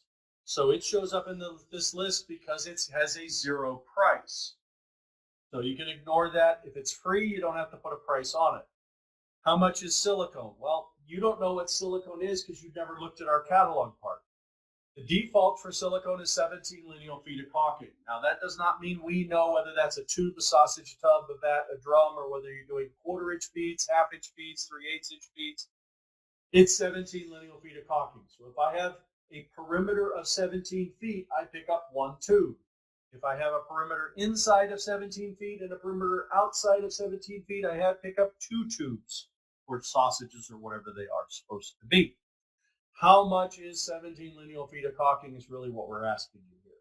Now that can be modified. You can go to catalog parts and you can tell me I only use the sausages and I get 35 feet out of a tube or out of a sausage. So you can put it in at 35 so I tell you the right quantities. It's something that is generic to us, so we don't have a value that is dedicated. You got to kind of tailor it to how you do things. But I know that it's going to cost me $10 a tube. How much per foot for Baccarat? I'm going to say it's a quarter. So I've answered the questions that I need to answer over here right now, but I need to do the rest of this stuff over here. So list price, if you want pricing, it's always going to be list price. Dealer cost is not in our program. We have an option for it, but you're going to get a bunch of zeros if you select it. CMP, it means it's going to use the CMP matrix, which right now is set to 1, which is going to give me list price. If I hit this drop down and change it to standard, then it will use these 2 values. So I'll get for all stock lengths extrusions, I'll get 0.63. And for all door and hardware, I'll get 0.89. I can choose the zone. Remember, this is the dollar per hour for labor, zone 1 through 4. I can select and add taxes and markups. If I want 10% tax, I put 10 in here. If I want 8.9% tax, it's 8.9. I don't put the percentage mark, nothing. If I have markups, I want 30% markup on everything. I'm going to put my 30% markup in, but I can't mark up. I guess I can mark up labor. I just can't mark up. I can't tax labor. I got to take the taxes out of those. So those are 0 and 0. Once I've got everything filled out that I want, I click OK. And now it's going to ask me questions. So this first question says, everything that you want to cut will fit into a standard stock length. I know what I need to cut. This is saying, do you want to change what I cut it out of? So this question is asking, are you fine with standard stock lengths? If you are, just say no to this question. If you want to customize those stock lengths, you want to put in more stock length sizes or drops or things like that, you can click yes and add anything that I can use to cut this with. Add it to this list. If you know you're going to buy a bunch of 30-foot stock lengths because these frames are all 30 feet tall and you don't want to splice them, you can add those to the list so that I can actually calculate that properly. But right now, the default when you're running a recap is no. Let's see what it does with standard stock material before we go crazy. The second question is optimal. If you would like, you can say yes to this. And what it will do is it will ask you, what's the smallest stock length you're willing to buy? And that's usually the smallest cut that we have. And then what's the longest you're willing to handle? Up to 360 inches, 30 feet? Well, if you do the 30 feet, do you want to see it every 3 inches, 6 inches, 12 inches, 24 inches? I will optimize every size in between those numbers and tell you what the yield is going to be and show you an asterisk next to the one that gets the best yield so you have the least amount of waste or scrap. This usually only helps you when you have a really big job. So usually you're going to say no to this question. So now I'm optimizing that metal and I'm going to bring you to this review. This is a review recap. Everything here is editable, but there are things that you need to do first. Check the total number of frames compared to the job. If this says 6 frames, but you should have 8, we're short metal. I guarantee it. Go fix the problem. You have to get back to the project and add the frames we missed. If this says 10 and you only needed 9, then you added too many or you doubled up or something's wrong there. Go fix it. Same thing with doors. When you insert a door, however many leaves, a pair of doors would be 2 leaves, a single door is 1. I inserted 2 total doors, that is 2 leaves. Make sure that you have enough doors. If you check these 2, from a material perspective, you should have enough material. If you rely on us for pricing, you're not done. You have to go to every tab. So you go to stock metal, and the first thing you look for is anything not priced and not have a multiplier. Well, yes, there is. This filler isn't priced. They sell for $19.80 per stock length. Well, I only have them in mill. I don't have them in a patina green. So I don't have to keep this like this. I can even just change this finish to the right finish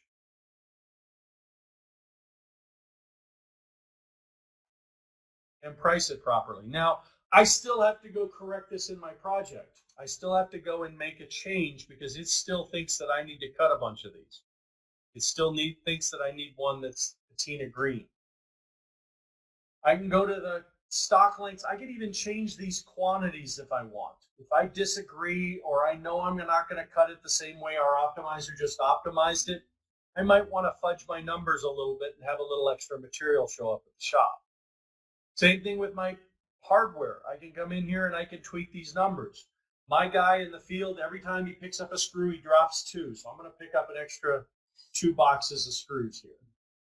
So you have the ability to customize and add to this project. You can go check your doors. I got all this stuff in here. Did I add a closer to my doors? Yes, I did. I'm good to go. If I forgot, I could hit this drop down, put this P1783 part number in here, quantity at 2, and it would pick them up. So at least I have the money for the doors. It wouldn't tell me it goes on that door, but I'd have the money. Check your glazing. Always check your glazing. If you price glass in our program, if you see an each, you better see a big number next to the actual price per. It should not be the price per square foot, or you've just given that you're charging 1 square foot for that entire unit of glass. So we don't multiply it by the square foot price because it's not consistently that way. Some vendors turn around and they add an inconvenience fee. So instead of being 5 times 5 is $25, it's $28. You can go to taxes, you can see them, you can adjust these numbers, you can adjust your markups. There's also things that we can't account for as a software program, but you can put into the bid. So let's say you outsource for shop drawings. So you're going to have a drafting service. We're going to call it shops. And it's going to cost you $600 for those.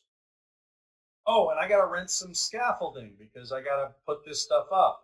So I need to make sure I include my equipment rental for that. I'm going to call it scaffolding. And that's going to be $1,200.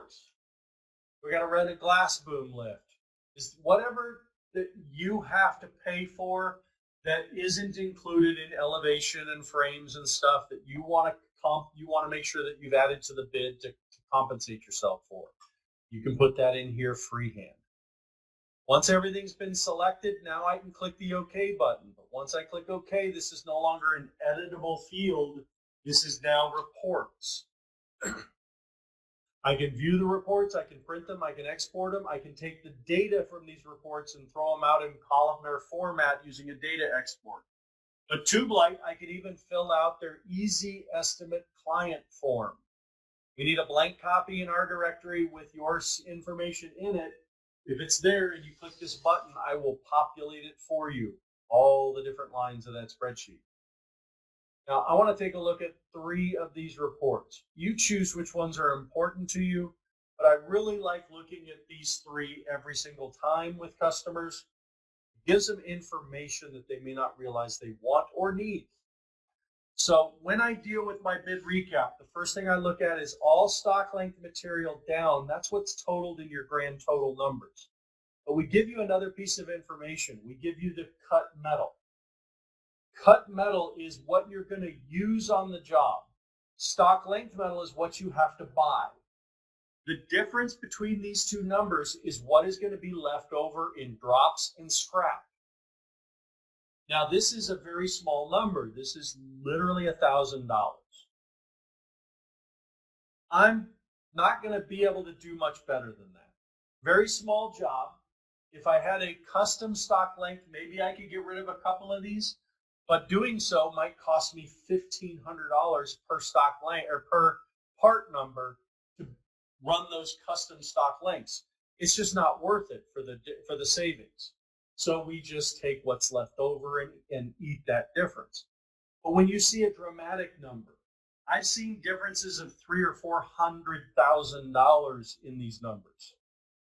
$1.2 million stock length with an $880,000 cut metal. They got horrendous yields. The verticals were not the same as any of the horizontals, so there was no small sticks to cut.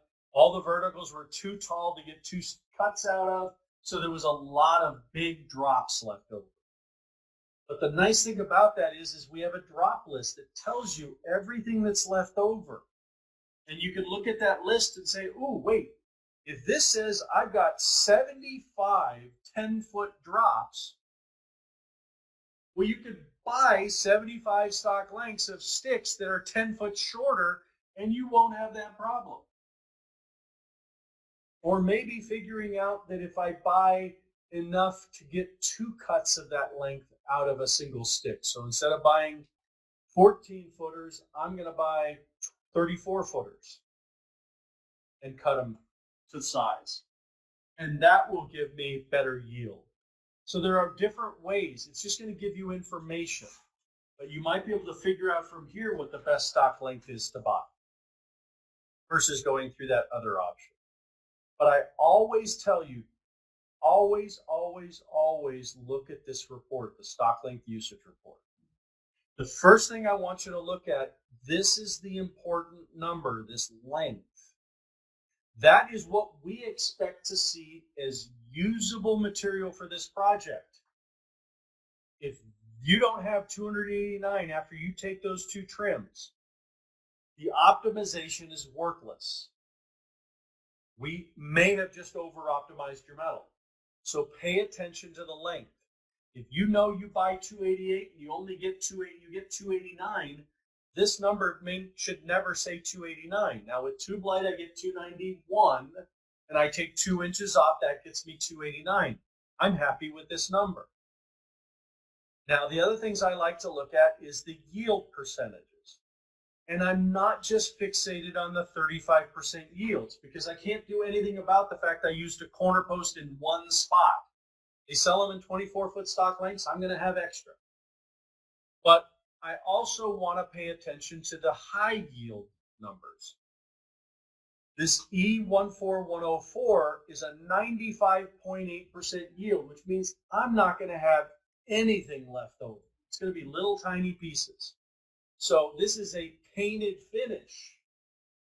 If I scratch one of those, I'm not going to have a replacement for one of those. So you've got to check that. And that would be one that I might say, hey, you might want to consider getting an extra stock length of. Or we might come down here and see that my 1441 has a 96% yield. I'm using almost all of it up. There's nothing left. Well, if I scratch that stick, that's one of my verticals. My standard vertical is 102 inches tall. So if I need to be able to replace one of those verticals, I need at least a 102 inch tall drop. So then I like to go back and look at my drop list. E1441, there is no drop on this drop report that's smaller than 24 inches, that's bigger than 24 inches. I have nothing left over to replace. That would be a perfect stock length to add an extra stick for. So it's just giving you information. Now, I only have one frame. So would I be too worried about it? I probably want to be really careful. But again, it's a choice. You decide what you want to do. It's information. Once you've run your bid recap, now I can actually generate proposals and purchase orders. So I can go to purchase orders. I can select my online end of May, click OK, and it's going to generate that same list that I just saw. But now remember, the bid recap is to figure out what you're going to charge the customer. This is what you're just about to buy. If you already have it, don't order it. Zero out the quantities or click the gray box in front of the line and delete the line item, especially hardware. I have people telling me, can you stop ordering shear blocks? And I said, no, but you can. Either fix the metal group when you don't need them so that they don't get picked up, or you can come into your purchase order and you could literally zero out the quantity so you don't actually buy them. If you have them on the shelf, don't order them.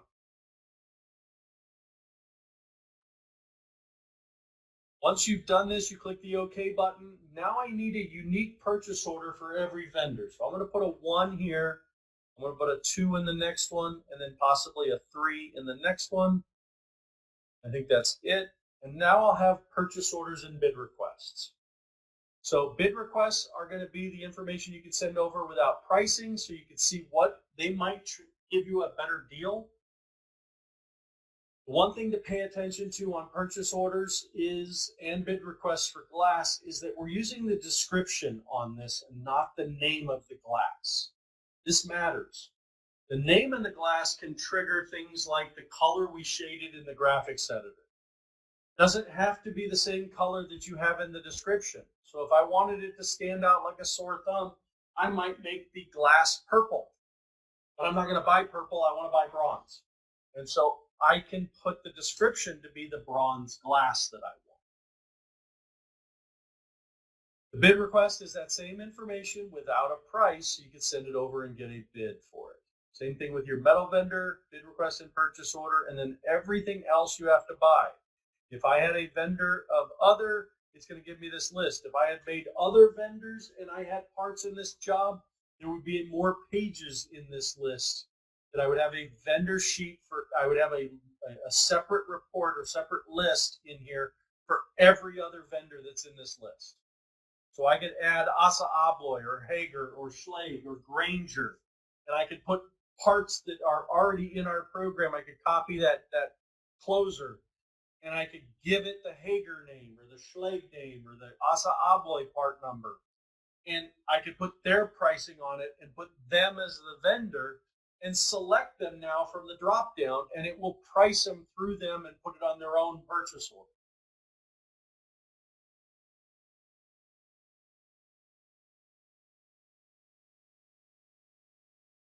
It's at the purchase order that we can generate files for online ordering, but there's only 2 vendors that allow us to do this, YKK and Conair.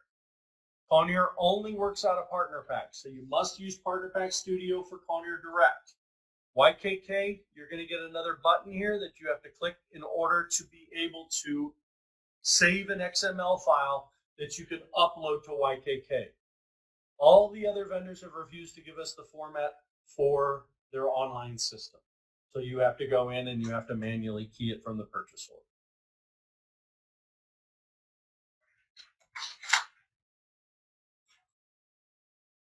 From this point, our software has the ability to, you win the bid. And now I go and I can go in and adjust my final dimensions. I can go fix my frames and make everything the way that we want them. And then I have the choices.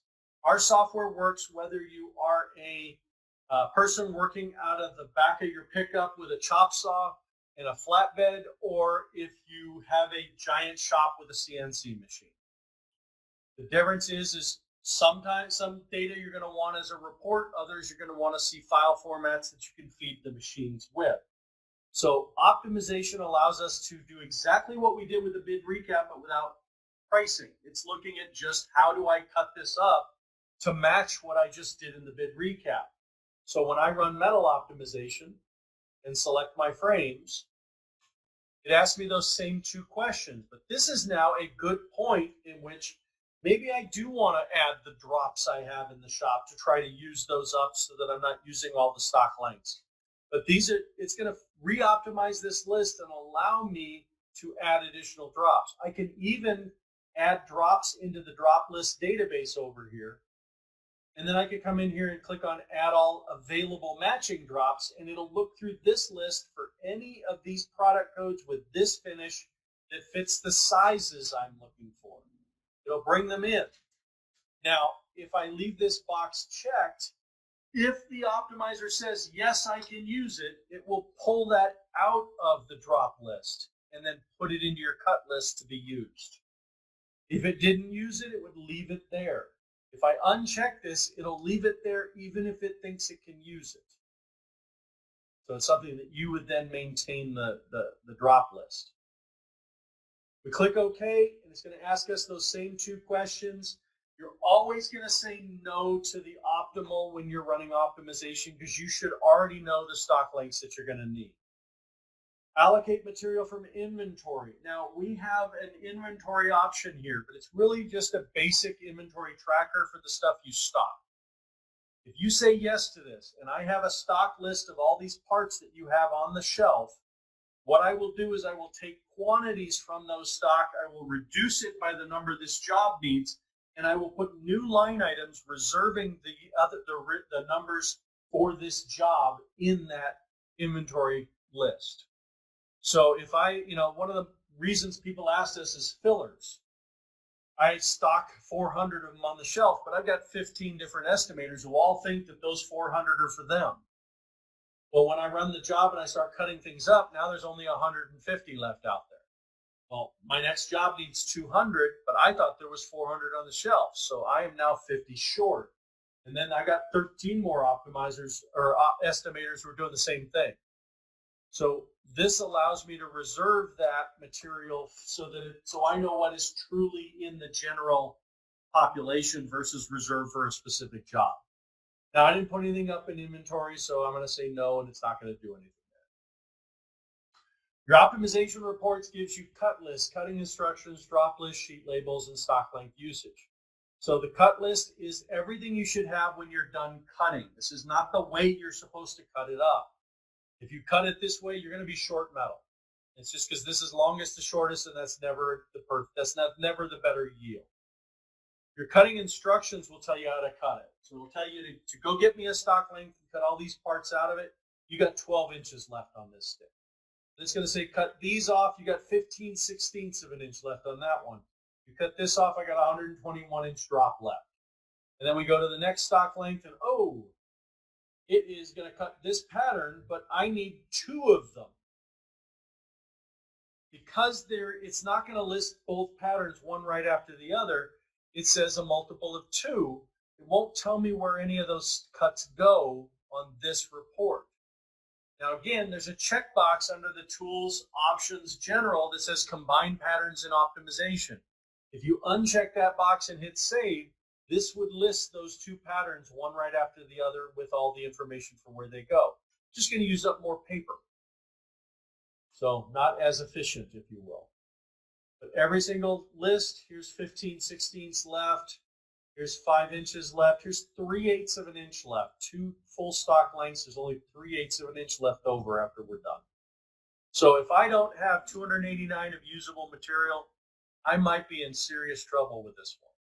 So it's something that we pay attention to. Your drop list, again, we've already seen. Your sheet labels, you could print these. They're the 2x4 or 1x4.5 or 1x4 inch 2 wide labels. It's the Avery 5164 is one of the part numbers I can think of off the top of my head. But you could print all of these. They follow the cutting instructions. So give me a stock length, cut these parts out. That's what's left. Go up to the top, give me a stock length, cut these parts out. That's what's left. Go get me a stock, cut these parts. So we start at the left, work our way to the bottom, then we go up to the right and work our way to the bottom. It follows the cutting instructions. So you know exactly where each one of them actually go because the label will tell you where it goes. And then your single sheet, if you've got a label printer, and then you've seen the stock length usage. If you own one of our fabrication centers, you're not going to use metal optimization. You're going to use metal fabrication, in which you're going to select it. You're going to select your job, and you're going to import those elevations. When they come in, it's going to be all the individual sticks tagged with an ID, but it's also going to bring in all the fabrication points for those so that we can feed that out to the machine. And you can go in and add additional fabrications as you require or need. But every one of these sticks, they've got their hole locations for everything needs to be drilled or and cut. And all this data is ready to be sent out to one of our fabrication machines. But in this particular area, there's a report for everybody. If you're cutting this by hand, this vertical fab location report is a great report because it tells you where the bottom of the horizontals are in relation to the actual vertical. This frame, it's the same number because of the fact that there's no sill pan and no shim underneath it. But those frames that have the sill pan and the shim, this guy here, our dimensions are from the finished floor to those bottom of horizontals. So you can't use those. There's a sill channel and there's a shim space underneath that. So from the bottom of the vertical to the actual horizontal is a different number. Well, this report gives that to you. It gives you that image, and then it tells you from the bottom of the sill, you're going to put the jig at 0, and you're going to drill your holes. And then you're going to go up to 39 inches from the bottom of the sill, and you're going to drill those holes. And then 78. When we get to those others, you're going to see that same thing. But now it's 0, 83, 29. Even if I put those horizontals at the same height as every other frame, because of that sill pan and the shim space underneath it, all of these hole locations are going to change. When all is said and done, the sight line will be the same, but it takes into account the actual deductions so that you know exactly where to place those jigs.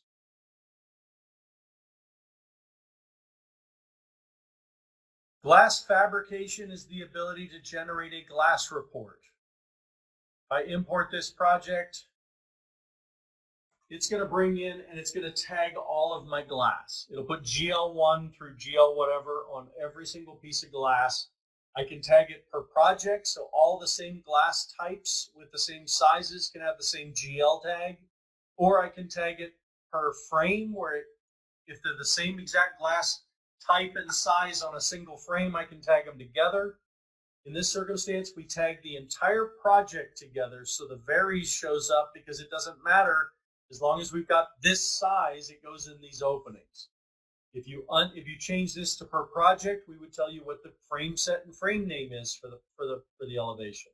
If you tag it for don't combine it all, every single piece of glass will get a unique glass tag. So if we go to reports and we look at these glass reports, you're going to see an image of the elevations. There's your GL1. These two are the same, so they're going to have the same tag. These two are the same. They're going to have the same tag. Come over here. We've got GL3 and 4, 5 and 6.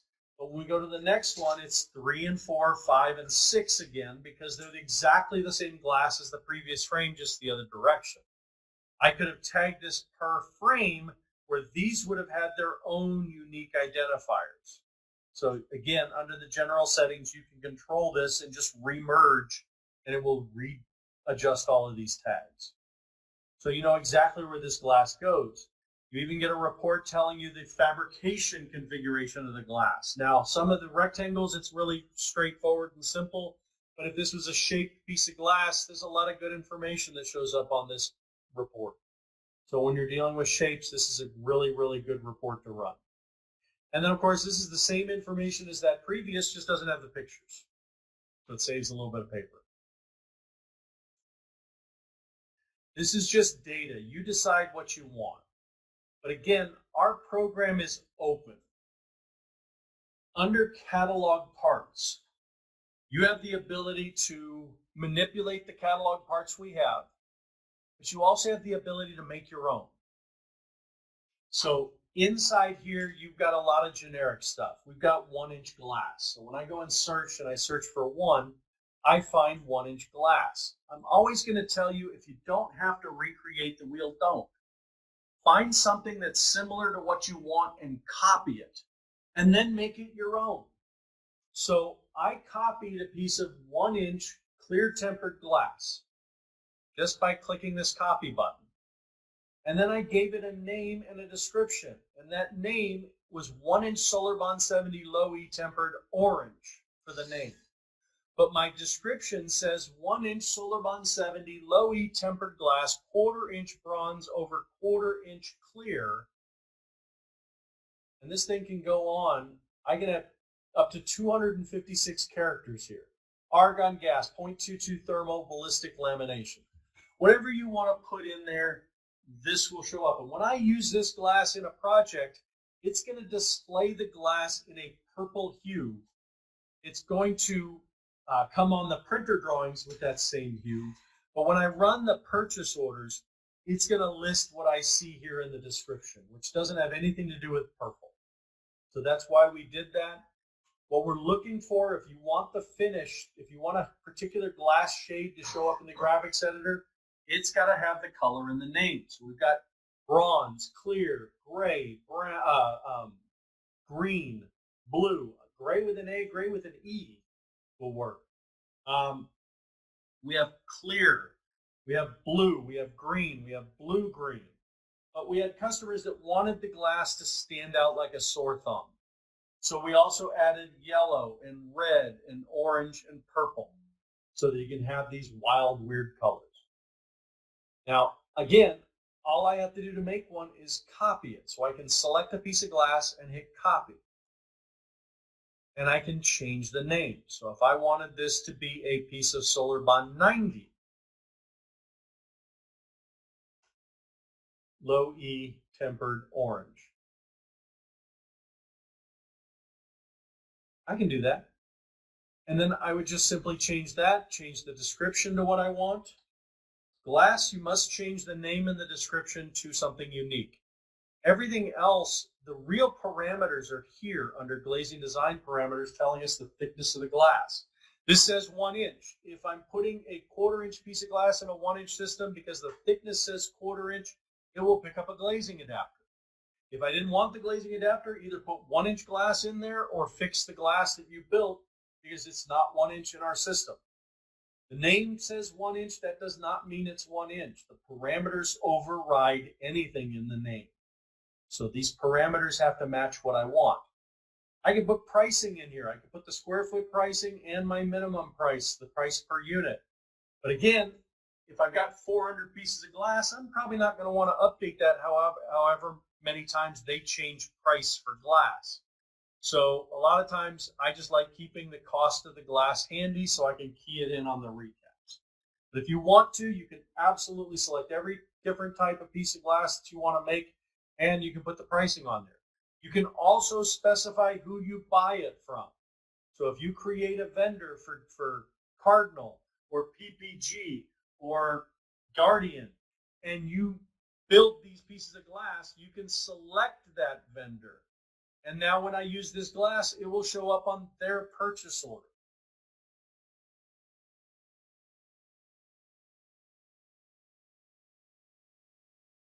I can modify anything. I can make anything new. So if I type in silicone, I can go find silicone in my list. Probably going to be down towards the bottom here.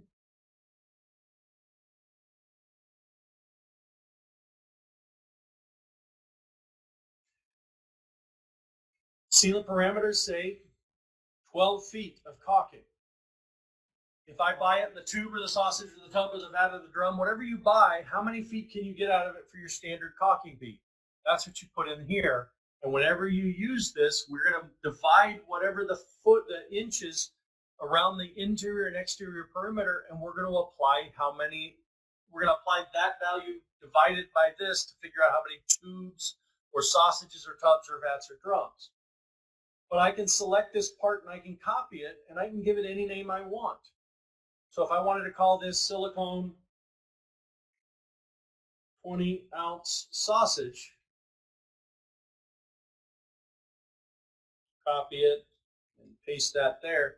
Now I can give it different parameters. Now this is 35 feet or 420 inches. And now I've got a new piece of new silicone product I can select from that drop down. And when I use this 20-ounce sausages, it's going to turn around and give me a lot less in the quantity. And if I knew that I paid $18 for each of these, I could come in here and put $18 and it'll never ask me for the price. Or for those of you that make your own, that outsource your silicone, copy it per foot.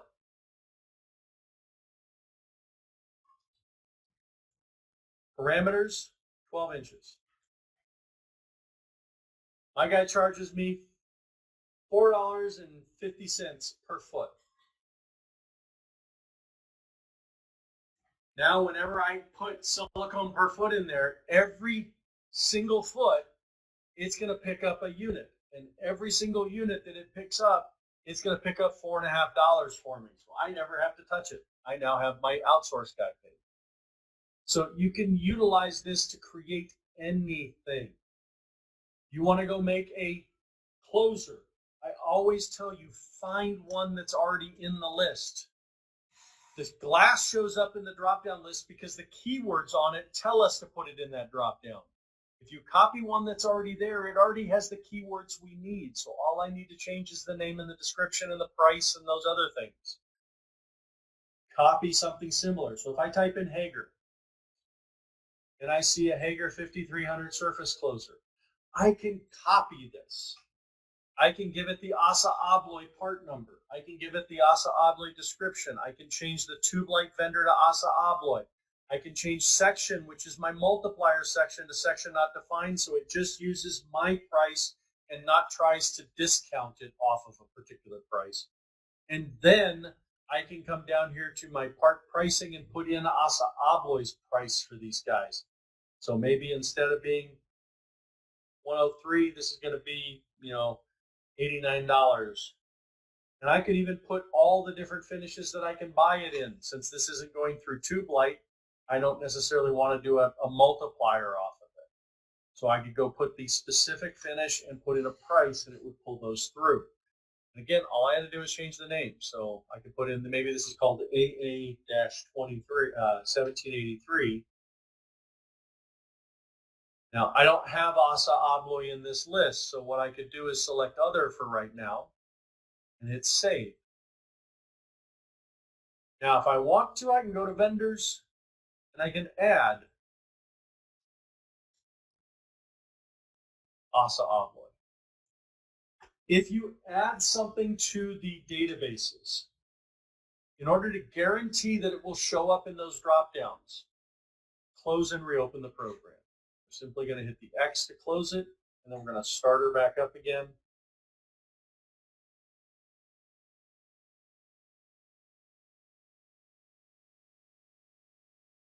Now I can go to Catalog Parts. I can go find that AA part number. There's my Hager.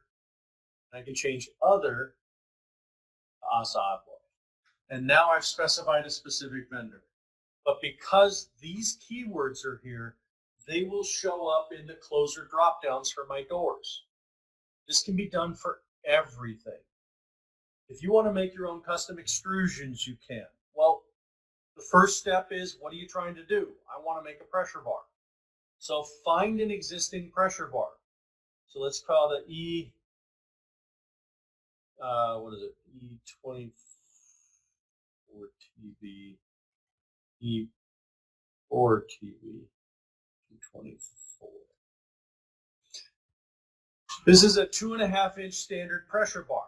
If I wanted to copy this and make it a 5-inch pressure bar, all I would have to do is change the name, change my description, and come down here to my parameters and change the parameters to match what I'm looking for. And now I have the new part. I can even add the pricing in if I knew what that price was. And I can make another part. Finding an existing one also gives me, if I'm one of those ones that is lucky enough to have those Rhino Fab fabrication centers, I could come in here to my primary and secondary fabs, and I could tweak those for the change in fabrications. And most of the time, if it's just going from 2.5 to 5, it's just changing what we call the X, the surface from the out to where we're drilling. For a pressure bar, that's simply splitting it equally. So instead of being 2 1/4 or 1 1/4 distance out, we're going to go to 2.5 inches out to drill that hole. And so it's one number change and you're done. You don't have to recreate the wheel. You can start from scratch and build every part from scratch if you really want to. But you have to remember to put everything in. There's minimum things I have to have. If you're going to draw an extrusion in our graphics editor, I have to have a framing width. I have to have a glass bite. I have to have a framing depth. and I have to have a stock length size. You give me those 4 pieces, I can make anything. I can estimate anything. The more you give me, the more I can do. So if you give me structural numbers, I can calculate for structural parameters. If you give me fabrication data, I can fabricate these. You put in, you give me what you can, and we do what we do as much as you give us. So you're not limited to just what we have in there. You can add. You have your own custom systems, you can add them. You buy stuff from Bonnell, you can add them. You can make your own custom metal groups that are laid out the way that you want them. You can do vertical butt glazed in our program. We use a product called null with a framing width to create that gap between the glass. And you just simply define that framing width. So when we look at this catalog parts, you're going to see something like null 0.25, not mul, null 0.25. That's a 0.25 GD or glass depth. This is a 0.125 glass depth. This is a 2.25 inch framing width. So if I wanted a 1/4 inch framing width or a break in my glass, I could make a null, N-U-L-L space 0.25 space FW. And that product code needs to simply have a framing width of 0.25. Glass bite can be 0. The framing depth can be 0. I'll usually put something in there, and we don't care about the stock length because it's null. It's never going to be picked up. It's just holding a space for me. I can save it, and now I can put that in a frame. And it'll just simply divide the glass without picking up an extrusion. Are there any questions? I know we've covered a lot throughout this training, and you may have some questions and maybe you need direct responses to it, but I will always tell you, part of your subscription is your ability, and even if it's on a test drive, to contact us. Send us an email, give us a call. If it's something we can answer on email, we're going to let you, we'll answer it. If it's something we're going to make you call on, either we'll call you if it's slow enough, or we'll just tell you to call our support line for assistance on that. We have TeamViewer built into the program, so we can actually sign into your machine and help you live, where we can see what you're trying to do, so we can give you some guidance and give you a hand.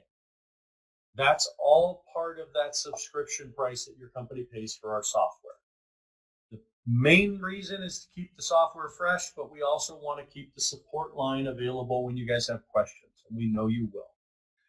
Thank you all for attending the class. I do apologize that we ran long. You guys have a wonderful day. And like I said, if you got any questions, or if you remember that it can be done, but you don't remember how, use our support line. Give us a call. Thank you for attending.